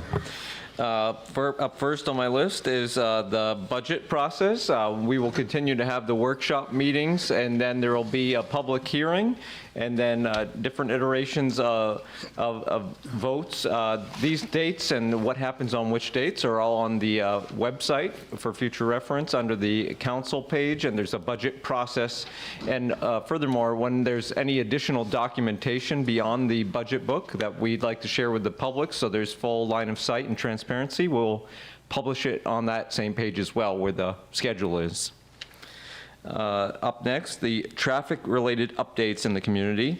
The Kennebec Water District has closed a portion, just one way, of West River Road for several weeks, Franklin Street to John Ave, and it's just the southbound from April 6th to approximately mid-May. That's to fix a water main issue. And then the Taconic Bridge is closed between late May through late June, so that's a long time, but it's the good news is the end is in sight. And you'll also notice that we're waiting, the partners of the different construction companies and entities have waited to start that closure until the Kennebec Water District is done with their portion, so there aren't two ways around town closed at the same time. So we're thankful for that, and that will be the completion of that project, so it should be open by July. I put Purnell Wrigley Field here. It's just a brief update, but I've noticed in the community, perhaps in different entities, they were confusion about whether or not there were remaining votes or whatnot. And I just want to be clear for those that were confused on that matter that because of the nature of the MOU that was voted on at a prior meeting, only being for 2 years and then up for reconsideration thereafter, it only needed that one vote. So it is already a settled matter for that duration. And the AYCC has also agreed to it and those terms so they can begin their programming for the year. And for those that were following the process, there are a bunch of stipulations in there that were agreed upon by both entities. The assessing department has their annual field work at this time of the year, so if you see two women taking photos or measuring buildings, they are likely the city staff, and they will have identification as such. It's a very common practice in the assessing field to update the photos in our records and also measure the different buildings that are under construction or new buildings. The next one is Trafton Road project, the proposed Amazon warehouse distribution project. On March 31st, there was a public meeting in this exact building. It was not a city meeting, that's why it was not televised, but there was great attendance in numbers, and we value the public participation. At the end of the meeting, I was speaking to people and stated we are committed as a city to increase and improve the communication moving forward now that it is in the city's realm. And as such, we have created a landing page on the city's website under the planning department specifically. So any new information, what's already out there, and anything that comes in the future about this project will be posted on that site. We also publish that on social media and Civic Ready Plus. That's the way you'll be able to follow when there's different meetings on that project and any publications associated with those meetings. So we'll keep the public aware of that moving forward. Maine Criminal Justice Academy. There's some good news, and like with the fire department, the police department would like to recognize their personnel for a great professional accomplishment. One of Waterville's own PD, Officer Ashley Libby, who's a cadet at the basic law enforcement training program. She was elected president. So among her peers that are at the academy, her peers elected her the leader among the leaders, and that's a true honor, and it's very rare. I believe, from what I'm told, it's only happened in a couple iterations in the entirety of Waterville PD history, so that's a real testament to her leadership, and we want to congratulate her on that professional achievement. And the last is the 2026 City Council goals, and I want to advise you all that the quarterly report for the first quarter, updating you all on the status of what the staff has been working on to align with your goals, will be forthcoming at the next meeting. And as discussed, we will keep that regularly, so it will be every quarter. You'll get to see what's going on those, so it's not just once a year like it may have been in prior. Thank you. Thank you very much. Okay, moving on to council comments and/or committee reports. Councilor Beal. I've been getting a lot of emails from folks, and they have a lot to say. And they often can't say it in 3 minutes. I had a argument or discussion with Leo just now, and he had more to say. And because of the nature of this organization, we have business to conduct, so we weren't able to finish our discussion. So I'm wondering if maybe someone, I think Councilor Green had mentioned that she had seen something in Thomaston about they had an organization, or they had a setup called Community Communications? Conversations. Conversations. Yeah. That sounds better. But it was, the idea was to give an informal forum to the public to talk about things that they would like the council to be aware of that doesn't necessarily have to be in 3-minute increments. So I was just wondering if y'all would be interested in talking about this and maybe seeing if this makes sense. And we can have that discussion later, but if you have anything to say now, go right ahead. Thank you. I mean, I'm all for transparency. I'm all for the,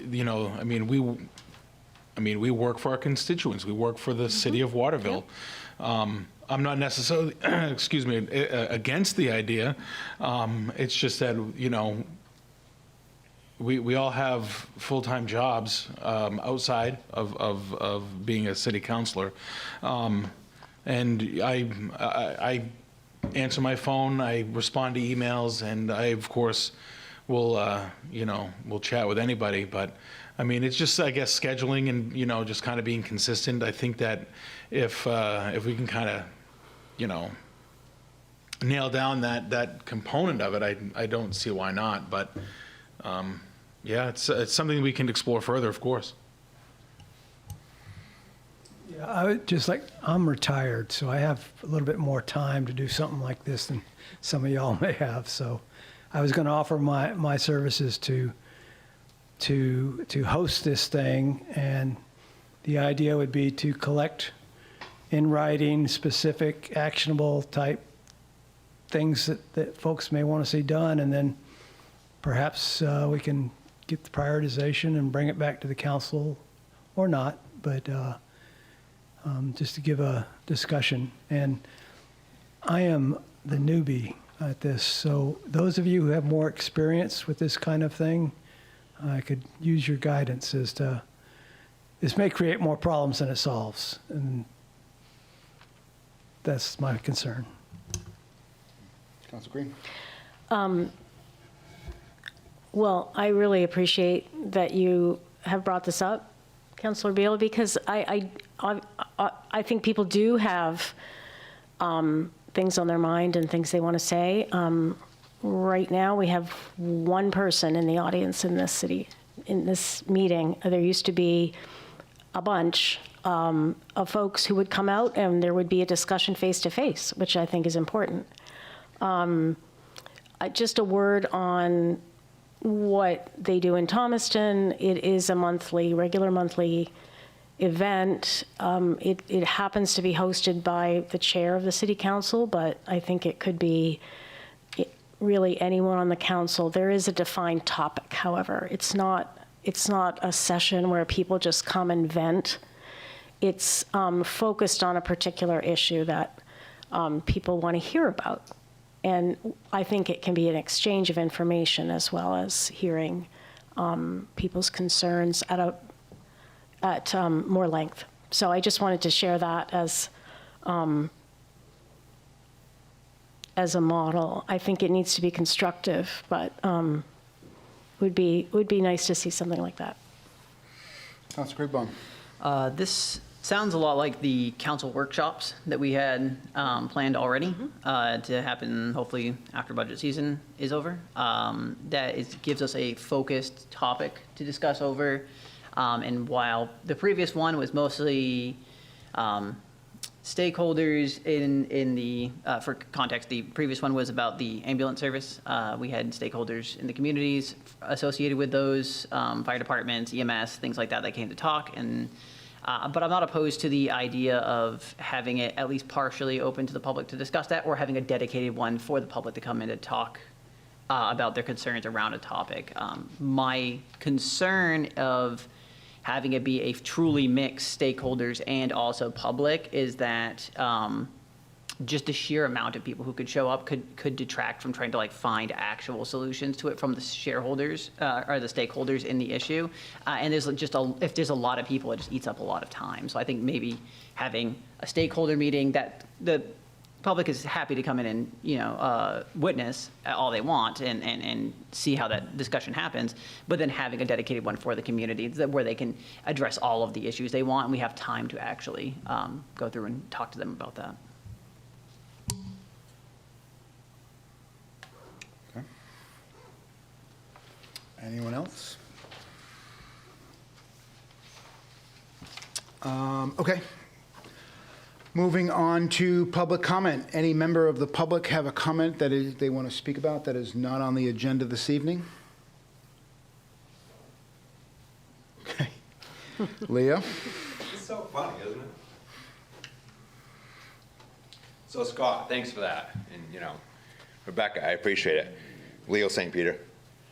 One little tiny little thing I hear a lot, and it's frustrating, is when we say we work for the citizens. I hate that. My wife and I don't work for my kids. We work together with our kids to help them have a better life. They kind of elected us involuntarily, and we elected you guys to work with us. I don't think you work for me. I'm hoping you work with me to enact change and benefits. Sometimes it seems confrontational, because that's my personality. I don't agree with certain things, and I say it very loudly. And that's one of the things I'm saying. I don't think you work for me. I think we should work together. Secondly, thing I brought up really quickly tonight is the Amazon thing. I don't know who can answer this. Is Amazon going to ask for TIFs? Because they don't need TIF money. We need tax money. They're not asking for it to. That's cool. So we need tax money. And the very important point about this whole Amazon thing, or anyone that comes to here, is I'm working on this, and if anyone wants to work with me on it, that'd be awesome. What is the unemployment rate for this area, Waterville, Windsor, Oakland, versus the state? And then secondly, opposed to that, what is the employment rate? Because if your unemployment rate is 5%, which I think it's about 5% for this area, the employment rate is, what do we have for numbers to meet that? Because in my research, we have more jobs than we have people to meet them. I don't even know why Amazon would want to come here based on the numbers that I'm seeing. Maybe they got numbers I don't. They're smarter than me for sure. But it's a very interesting thing. So that's just moving on. Very important point, though. Secondly, as far as the city council meeting and the budget meeting process, having a workshop after the budget is processed, that doesn't really get people to be involved and to work with you guys. People need to be able to participate, and one of the participatory ways that people can do that is when someone presents a budget number, every department that comes up is telling us we can reduce photocopying by $200. That number is completely irrelevant unless I know, and why wouldn't you state it in the beginning, that my whole budget is $500,000. If your budget's $500,000 and you're gonna reduce the photocopying by 200, I don't care. But if your budget's 200 and you're eliminating it by 20%, I care. That's important. It puts it all in perspective. And yes, everyone said to me, people at home could print this stuff off and go online and find it. But if we're putting it on TV and you're talking about it, why not just say that one number up front so it's in context?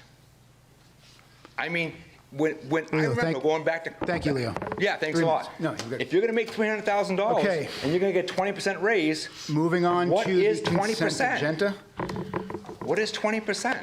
I'm the only one that's going to talk tonight. Literally. It's everything. I know. Thank you.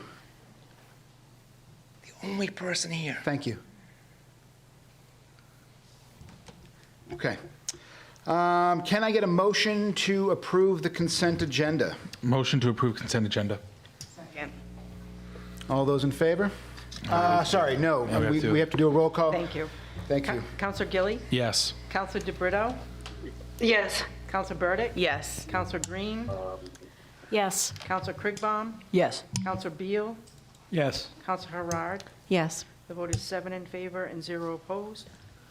Wonderful. Thank you very much. Can I entertain a motion to read by title only, please? Motion to read by title only. Second. Thank you. No? And roll call, please, Patty. Thank you. Counselor Gilly? Yes. Counselor DeBrito? Yes. Counselor Burdick? Yes. Counselor Green? Yes. Counselor Krigbaum? Yes. Counselor Beal? Yes. Counselor Harard? Yes. The vote is 7 in favor and 0 opposed. All right. Moving on to old business. Order 72, 2026. Approve sale of city property, 15 Sunset Terrace. Move to adopt. All right. Nick, do you want to Is give there a us... second? Thank you. Thank you. Sorry. Yes, I can set it up. Thank you. So at a prior meeting, you had tabled this matter to this specific meeting, so that's why it's up before you. As some of you may know, via email to the council, both this property and another property that was for sale, Union Place, have been taken off the market and put on pause for the time being. Some reasons overlap, but this specific property had some questions regarding the exact lot measurements and location, and perhaps intruding or overlapping on an abutter's driveway, et cetera. And the unknown nature of those implications was a reason to pause. Furthermore, for another property, not this one, the Union Place property, just to give insight into the whole context, there was a different matter in which the nature of a foreclosure or tax lien sale was unclear, and people were backing out of that purchase multiple times because they thought they could get a warranty deed with guarantees of different title, which is not the case in these instances. Not to conflate the two, but that's all to say the process of tax foreclosure, tax lien acquired properties is now being reviewed and looked at with the city solicitor to ensure if there's ways in which we can clarify those matters before we restart the process. I looked at the existing policies and ordinances that apply, and they could use some cleaning up and additional language, so there's protocol in place so this sort of thing wouldn't happen again. And we can get specific with that and show it to the council for their approval. In the meantime, the sale of the tax acquired properties have been taken off the listings and paused as such. Okay. So what we need to do now then is we need a motion to table indefinitely, since they are no longer active. That would, yes, that would kill the item. Motion to table indefinitely. Second. Can I get a roll call, please? Yes. Counselor Gilly? Yes. Counselor DeBrito? Yes. Counselor Burdick? Yes. Counselor Green? Yes. Counselor Krigbaum? Yes. Counselor Beal? Yes. Counselor Harard? Yes. The vote is 7 in favor and 0 opposed. All right. Thank you very much. Moving on to new business resolution 77, 2026. Authorizing foreclosure of a section of Silver Street for outdoor dining. Move to adopt. Second. Okay. Silver Street, okay. This is the same closure that we've had every year? Correct. This is the same for the last several years. Yes. Okay. Any council discussion? Leo? Yes? This may sound unpopular, but have we ever entertained a thought of charging rent for that space that we built and maintained? They're sidewalks and roads. We built them, we maintain them, someone's using them to make income. I wouldn't let you at my house rent-free. I thought there was a charge. Is there a charge? There is a fee for outdoor dining, $200 fee to use the sidewalk directly in front of the building, which some folks use for, like, Holy Cannoli has just a few tables out front. The extended outdoor dining is beyond the place right in front of the property into either parking space or a city street, or used to be a park, and that's $1 per square foot for the season of April 1st to November 1st. $1 per square foot per day, per month, per For the season. Season. So Silver Street uses 130 square feet? No, I believe they were 1,000 square feet, 1,000 square feet, so it'd be $1,000 for the season. plus 200 for the outdoor dining, so $1,200 $1,200. for the whole season. Correct. That's super cheap rent. If we could have rented this space for that, that would have been a deal. Okay. All right. So closure of Silver Street is the first order of business and orders before, as we move down to the approval of this. May I ask a question? Of course.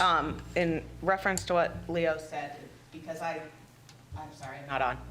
Gotcha.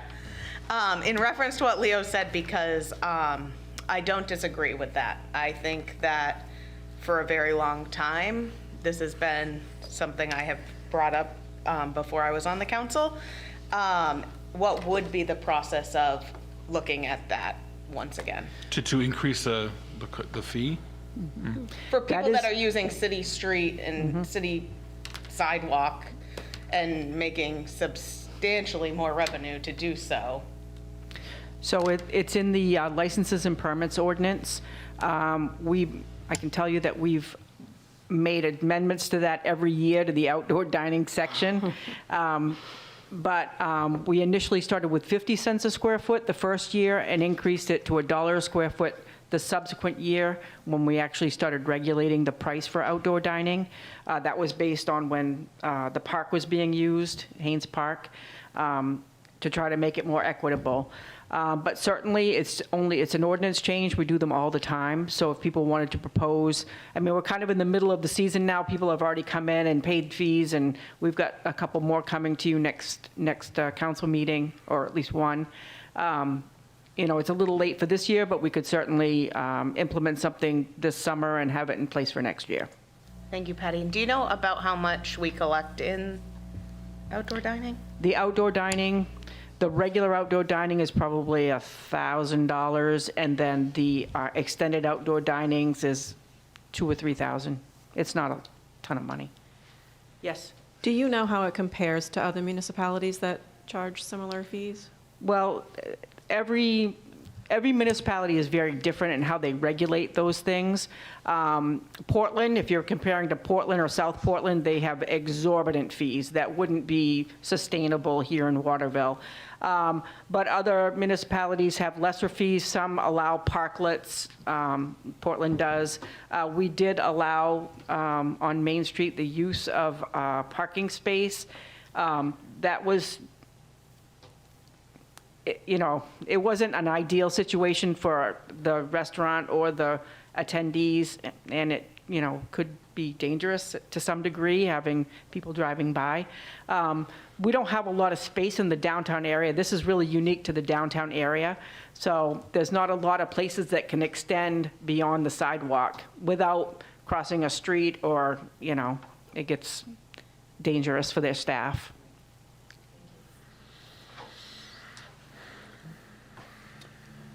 All right, any additional questions with regard to the closure of Silver Street for outdoor dining? Seeing none, Patty, can I get a roll call, please? Counselor Gilly? Yes. Counselor DeBrito? Yes. Counselor Burdick? Yes. Counselor Green? Yes. Counselor Kriegbaum? Yes. Counselor Beal? Yes. Counselor Harard? Yes. The vote is 7 in favor and 0 opposed. All right, moving on to Resolution 78, 2026. Authorize the issuance of an outdoor dining extension to Charles Jiggier doing business as Silver Street Tavern. Move to adopt. Second. Okay, so now that we have approved the closure, this is the request for extended dining. Any questions, comments from the council?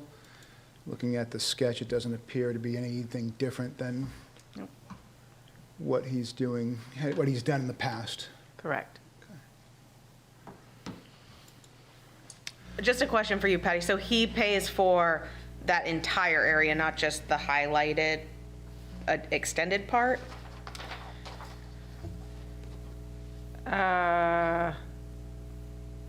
The existing, correct. So the the extended, the dining itself is the existing patio.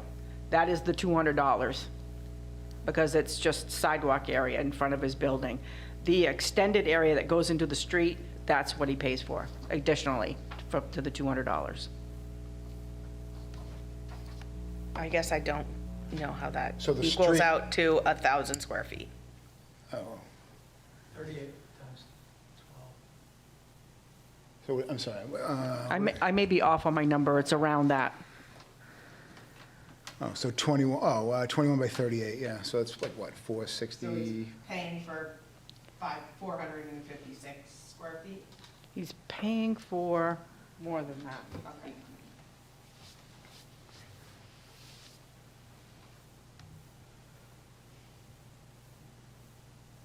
I do appreciate the star and the not-to-scale piece in this. That's pretty good. If I can find it. Yeah, the whole area, because it's, the existing patio is 21 by 38, and the extended piece, it says, is 12 by 38. So that whole area is like 1,200. And that could be what it is. Okay. I can't get my hands on it right at this moment. Oh, so, I'm sorry. So the roadway is in the yellow, so not the, yeah, okay. I got you, yeah, okay, all right. Yeah. But there was question whether. But I think you're right. I think he's paying for some additional that's not right directly in front of his, it's just the space for a few tables in front of your building to allow then a walkway area.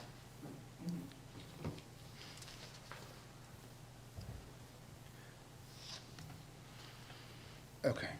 So based on this, like a road is more than, this road is more than 6 feet wide, right? I believe that's 16 feet on the sketch, and the sidewalk is another 6 feet. Okay, so, all right, so when you say sidewalk there in front of the building, that's, you have sidewalk here and that's 6 feet, then you have Silver Street Extension, which is the roadway. Is that 16 or is that, I'm sorry. Wait, it's 6 feet.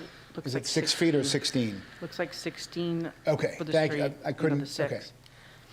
It's upside down, so, okay, so it's 6 feet for the thing, so it's, okay. Oh, it's I 6 see. and Thank you. 6? All right. That makes Because I was like, okay, so that means this year he's not going the full road. It's 6 feet in the road, which would be half of the road, which, okay, so fair enough. Okay.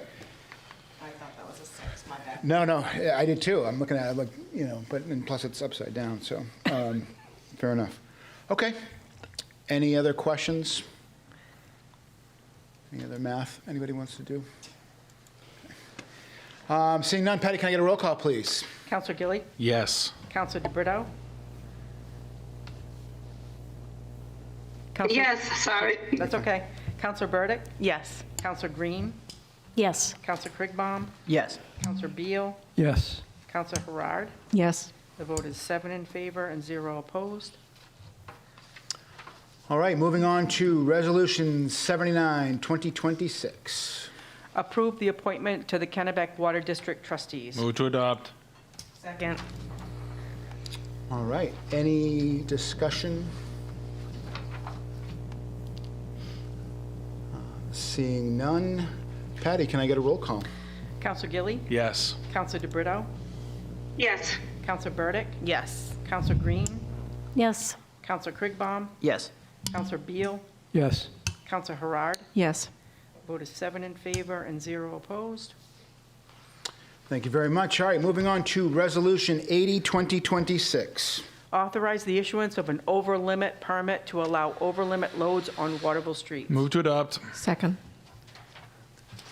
All right, Nick, do you want to kick this off? Like, this is pretty standard thing, right? Like, I'm not as familiar, so I'll pass it off to Patty if she's willing. I'm not as familiar either, but this was forwarded to me by the city engineer that it's required to allow for construction vehicles to go on certain city streets, and it needs to be signed by the municipal officers, so we thought it prudent to bring it to you to authorize closure of city streets to over-limit, or to allow them to be over-limit. Is this And we in did it regard- last year. Is this in regards to the Taconic Bridge? It's the Carter Bridge. The Carter one? Yes. All right. Yeah. Yeah. Yes. So if memory serves, we had the same thing that we did with Quarry Road, the Quarry Road project. There was Yes. some stuff that was coming in and out. Yes. and We were talking about the weight limits and things like that, and the specific roads that they could take and whatnot. And okay. Correct. Fair enough. Thank you very much. All right, any other questions or comments with regard to this item? Hopefully the Waterville roads can hold up. Okay. All right, with that, Patty, can I get a roll call, please? Counselor Gilly, Yes. Counselor DeBrito, Yes. Counselor Burdick, Yes. Counselor Green, Yes. Counselor Krigbaum, Yes. Counselor Beal, Yes. Counselor Harard. Yes. The vote is 7 in favor and 0 opposed. Thank you very much. Okay, moving on to Resolution 81, 2026. Authorize increase in Pine Grove Cemetery fees. Move to adopt. Second. Okay. I am happy to speak to this one if you'd like. Thank you. Yes, so the cemetery superintendent analyzed fees from other communities and determined that there was time for an increase because the last increase was 2017, and we want to stay comparable with other entities. And it's difficult to predict or project year to year what those revenues will be, but it just seemed like reasonable to keep pace with the other entities that do this sort of work. And 30% of all lot sales do go to the perpetual care investment account, as was mentioned in the recent budget workshop. So it's just an increase to some of these fees that haven't been increased in nearly a decade. All right. Any questions from the council with regard to this? What is the previous fee and what is the new fee? For what? The cemetery. They're Well, I mean, there's a whole bunch of them on this. They're outlined in the memo, Yeah. and there's several, and they're all going up by, anywhere from $25 to $175, depending on the nature of the fee, and it's in the memo in the agenda packet. Thank you for that context. All right. Any comments from the public? What? I like that question. Okay. And with that, Patty, can I get a roll call, please? Counselor Gilly, Yes. Counselor DeBrito, Yes. Counselor Burdick, Yes. Counselor Green, Yes. Counselor Krigbaum, Yes. Counselor Beal, Yes. Counselor Harard. Yes. The vote is 7 in favor and 0 opposed. All right. Moving on to Resolution 82, 2026. Authorizing closure of a section of Common Street for outdoor dining. Move to adopt. Second. All right. And let's take a look at this. This is for the proper pig. They don't close the whole road. They take a few spots, and they have the Jersey barrier. Any change to the size of this year? This is the exact same thing that they did last year. Okay. Same closure. Yes. Council Burdick. If I remember correctly, the way that this closure happens, I believe it blocks part of the handicap accessible part to the sidewalk. Is that still going to be the case? There is a ramp that comes out of Common Street, the park, and goes to Common Street. There is a very small street, so there are two handicap accessible walkways on either side of Common Street. So it is true that it does block that. We do add it takes a handicap parking space, but we put up a temporary handicap parking sign so that we don't lose the additional handicap parking space.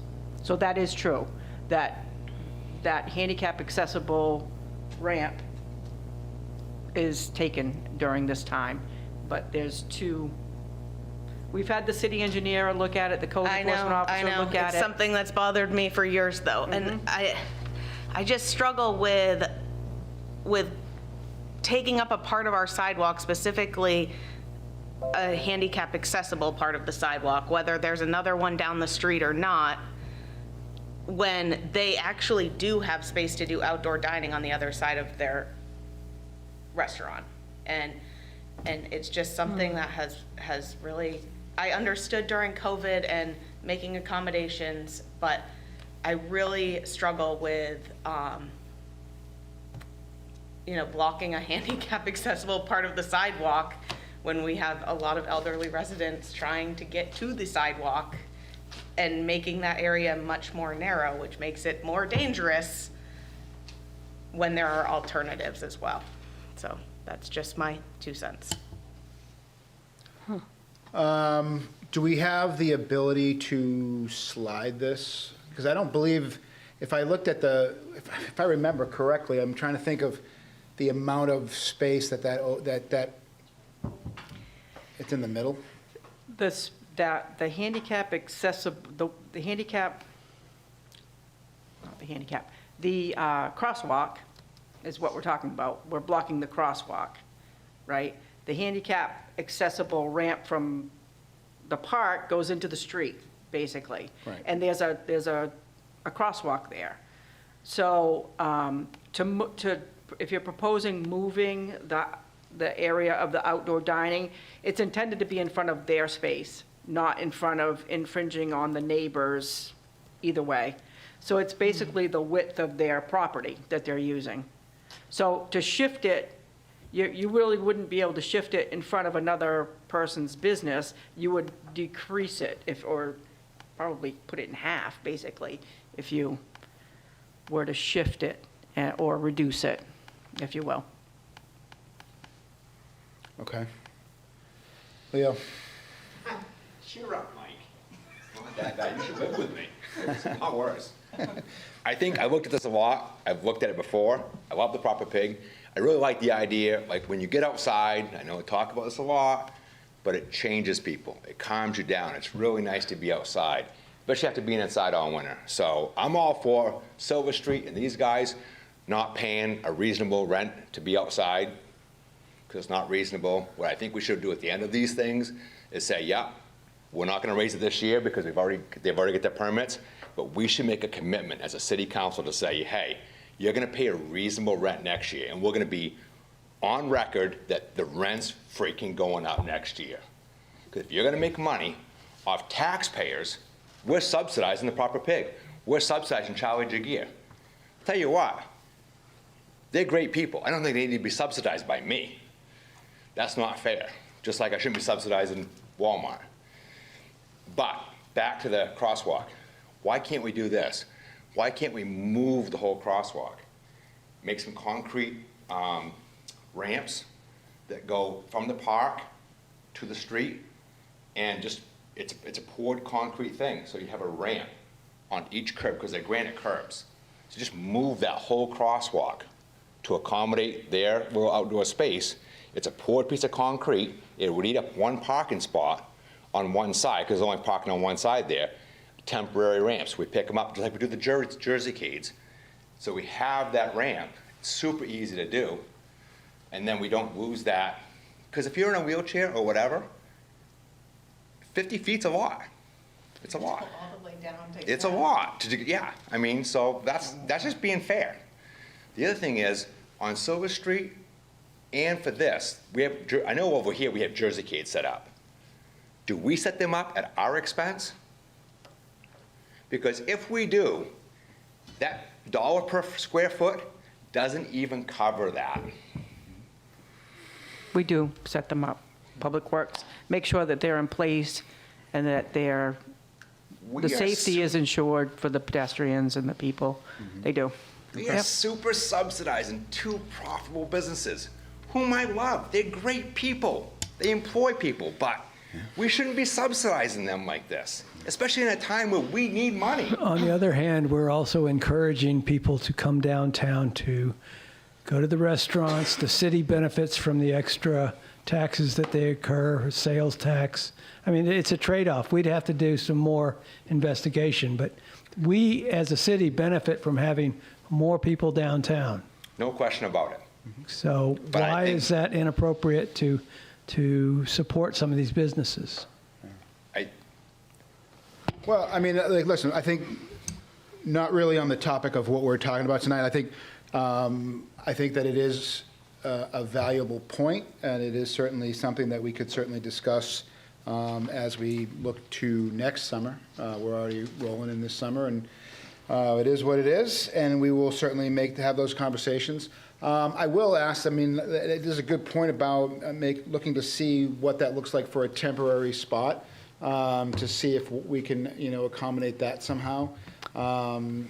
Can we have Andy take a look at that? We've looked at it. We've had Andy look at it. We've had Code look at it. We've gone out and we've tried to figure out other ways to allow the continued use of the crosswalk during this time.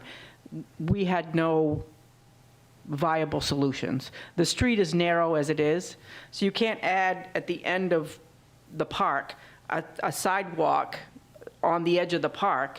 You've got to go to the other side of the street to get to the sidewalk. And if the other side of the street is through the outdoor dining, it doesn't happen. So I appreciate the creative ideas, but we've looked at it and there's not a viable way to continue the use of that crosswalk while you have the outdoor dining there. And we have all looked at it. My other question is, do you know if it's going to be like a tent again? It is. He's invested in a tent. And he puts it in concrete blocks, so it's not drilled into the street or anything. So, I'm dealing with the businesses that come in, and we're trying to facilitate what they want to do. And we've had discussions every year about outdoor dining. People love it, but how do we manage it? And it's trying to sew a button on Jell-O. It's just very difficult. So here we are again, and we're talking about this again. But in fairness to the people that invest money in buying tents, buying outdoor dining, to pull the rug out from under them at this late date is really, it's disingenuous of us. We do allow them to come in at the end of the year to apply for next year, but no one had, that was a change we did last year, and no one's taken advantage of that. So here we are at the last date. I don't know that people are still planning to do the same thing they did last year. And then they come in and apply, and it's already in April. So here we are. Councilor Burdick. So I just want to say, I understand that it could seem disingenuous of us, but they waited until the last minute to apply too, right? So April 1st has come and gone, the last I checked. And so they waited until the last minute to get it on the agenda. That doesn't mean we should be beholden to doing whatever they've asked. In my opinion, the tents have really bothered me for a very long time too. I feel like if you're sitting in a tent, you're not sitting outside. I don't mind an umbrella to help with some shade, but when summer comes and it turns into like circus tents all through the city, it kind of defeats the purpose. And I don't know. I get really hung up about the sidewalk thing. I just don't think it's an appropriate place for outdoor dining. I think there are other solutions, and this one I get a little hung up on. I think we should encourage people to have businesses in the downtown area, as Councilor Beal stated. I mean, these people, and even, and Leo even mentioned, these individuals hire, employees. They provide an outlet for people to go out and enjoy an evening, have a meal, go see a show. Or we can just, grasp at straws and they can just all leave, and then there'll be just abandoned buildings down there. I mean, it's a precedent that's been set. I mean, this has never been an issue before. That's probably why they have waited in regards to the applications. I'm not going to assume anything, but quite frankly, I think that we need to encourage businesses. People like to eat outside. I don't, but some people do. And, and that's their prerogative. If there can be certain compromises made here, but, I think that in the long run, we need these businesses. The public likes them, and we should encourage it instead of not. Issue before, though, because that's why the ordinance changes everything. Yeah, I mean, I agree with what Councilor Gilly is saying, but I also think it's fair to, put some of the responsibility on the business owners to incur their costs. Like, I don't think our public works, they are already working really hard, and I don't think that we as a city, if this is something they want, throughout the summer, they should have to at least share in those costs, if not cover them. So that's my thought on that as a good compromise. Councilor Krigbaum. Well, I think some of this discussion is beyond the scope of what we're talking about right now when it comes to fees, and we're talking about how to recoup costs from them and whether or not we should have them pay for moving the barriers and things like that. Those are all wonderful ideas. I think we can have those discussions later this year because I don't think it is practical to change that now, mid kind of like sign-up season and all of that. But I think we can absolutely have that discussion so next year they have plenty of warning ahead of time that this is going to happen and an explanation of what exactly is going to happen, and we can look at that down the road. Right now we are looking at authorizing closure of this specific section for outdoor dining and what that means, and I would love to see if we could have a conversation with him about choosing the other side of the building so we could get that sidewalk back. But if others disagree with me, that's understandable as well. Just a point of order, I think we have a different motion on the table, so I would second Spencer's motion, but I don't know if we have to vote on the other one first. Well, we have a motion on the floor, but if you want to make another motion, you can move to postpone it, you can move to, there are other things that you can do. I would like to hear other people's opinions on whether or not we want to reach out to him first. Just really quickly, I had a counseling session the other day, I'm proud to say, because I need counseling. So I was talking to my wife, one of our children's grades weren't that great. I said, she's got dance coming up. I said, nope, can't go. She's like, you just sprung that on her. I'm like, well, no. She sprung bad grades on us, so then that was my reaction. You can't react to something until you have presented with something. And here we are being presented with something, both for Charlie and for the Proper Pig people. And I'm just saying, like, we can't keep waiting for the next batch of councilors to come and make a change that we don't want to make. Like, we just gotta say, the barricades are on you. The cost of setting them up and tearing them down, the cost of closing the road, that should be on them.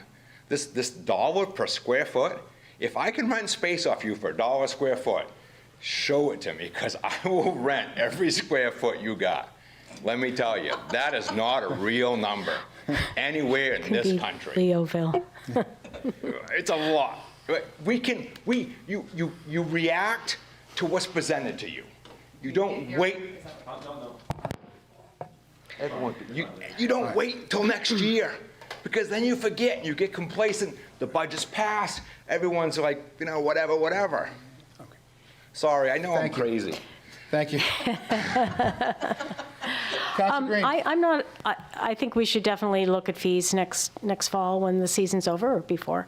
And can we please just tag that somewhere, because we do have this discussion frequently, that we're going to look at outdoor dining in the fall. But I'm more concerned about the access issue.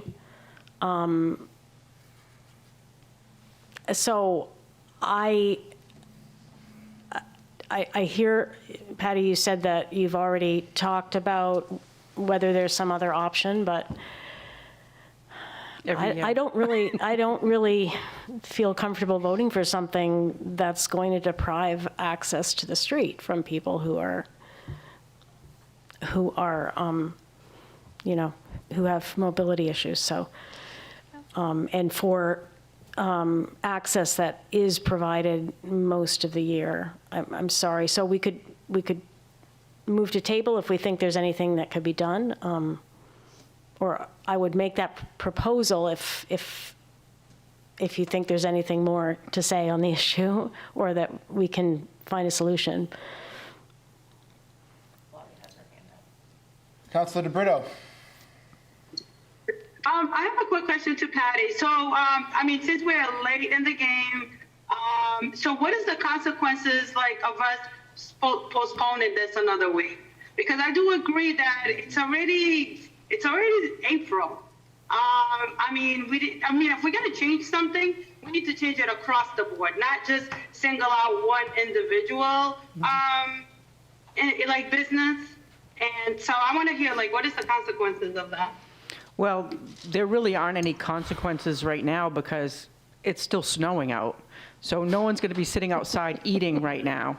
But we have hope. You're weeks away from, the Public Works is not going to put barricades up until there's no more chance of any plowing.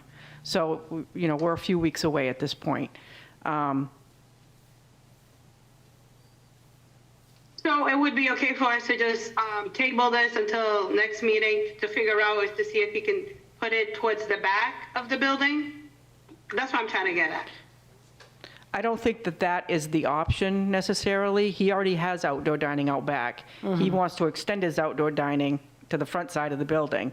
Otherwise, he wouldn't be applying for this if he didn't, Right. He wants the extended outdoor dining in the summer. So he's already using both. He had been using both outdoor spaces already. Okay. I thought that was my understanding, that we were going to see if we can bring it towards the back. Okay. Thank you for clarifying that. I was unaware. Yes, he does. What's that? Just as a person who's been here for the last 8 years at these council meetings, and to remind people that we started doing the outdoor dining here in Waterville to help people during COVID, to get these restaurants to get back on their feet and to keep money rolling in. So that was the whole idea behind doing what you're doing now. Going into this season, you've already given one person permission to do this. Give this guy the permission to do it, and then work on next year figuring out what we're going to do, what you're going to do. I say us, because I feel like I'm proud of you guys. And to the people who said, to help these businesses to get people's downtown. Silver Street Tavern has been here for many, many, many years. They're not going to close their doors because they can't have a place outside. Same thing with the Proper Pig. They're still going to make money. They're still going to have patrons come and spend money there and keep their doors open. That's just my 2 cents worth. Well said. Thank you. Thank you. Yeah, and I agree. I agree with that. Okay. All right. So we didn't have a formal motion, right? All we are right now is where we're at, right? The motion is on the table to adopt. Correct. Okay. Any changes anybody wants to make at this point, or Patty, can I get a roll call? Seeing none, Patty, can I get a roll call? Counselor Gilly? Yes.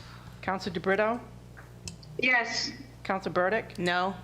Counselor Green? No. Counselor Krigbaum? Yes. Counselor Beal? Yes. Counselor Harard? Yes. The vote is 5 in favor and 0 opposed. No, it's 5 in favor, 2 opposed. What did I say? 5 and 0. I did say 0? Yeah. All right, time to adjourn. One more, Patty. We're close. We're close. I'm done. We're in hour 3 here, people. Yeah. All right, so. I should visit a planning board meeting if you think this is long. Resolution 83, 2026. Authorize the issuance of an outdoor dining extension to Fred Willett, doing business as the Proper Pig. Move to adopt. Second. All right. Any discussion with regard to this? Counsel? Yes, sir.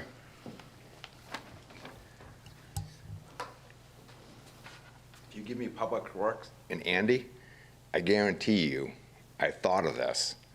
We can pour concrete, we can do a whole speed bump, wheelchair ramp across the whole damn street. I can solve it.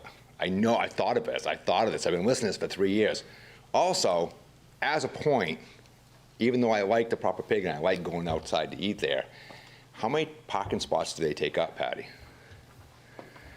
8. How many parking spots are on the whole I street? don't know if it's 8. 22. I don't think it's 8. What? What is No. it? I think it's like 5 or 6. Okay, 6. And there's 20, it's a third of the street for 0 rent. I think they should have it. I think we should charge them appropriately. But if you give me Andy in Public Works, I can pour a concrete wheelchair ramp across the whole street. And we could pick it up and move it up at someone's cost. Thank you. All right, any other discussion?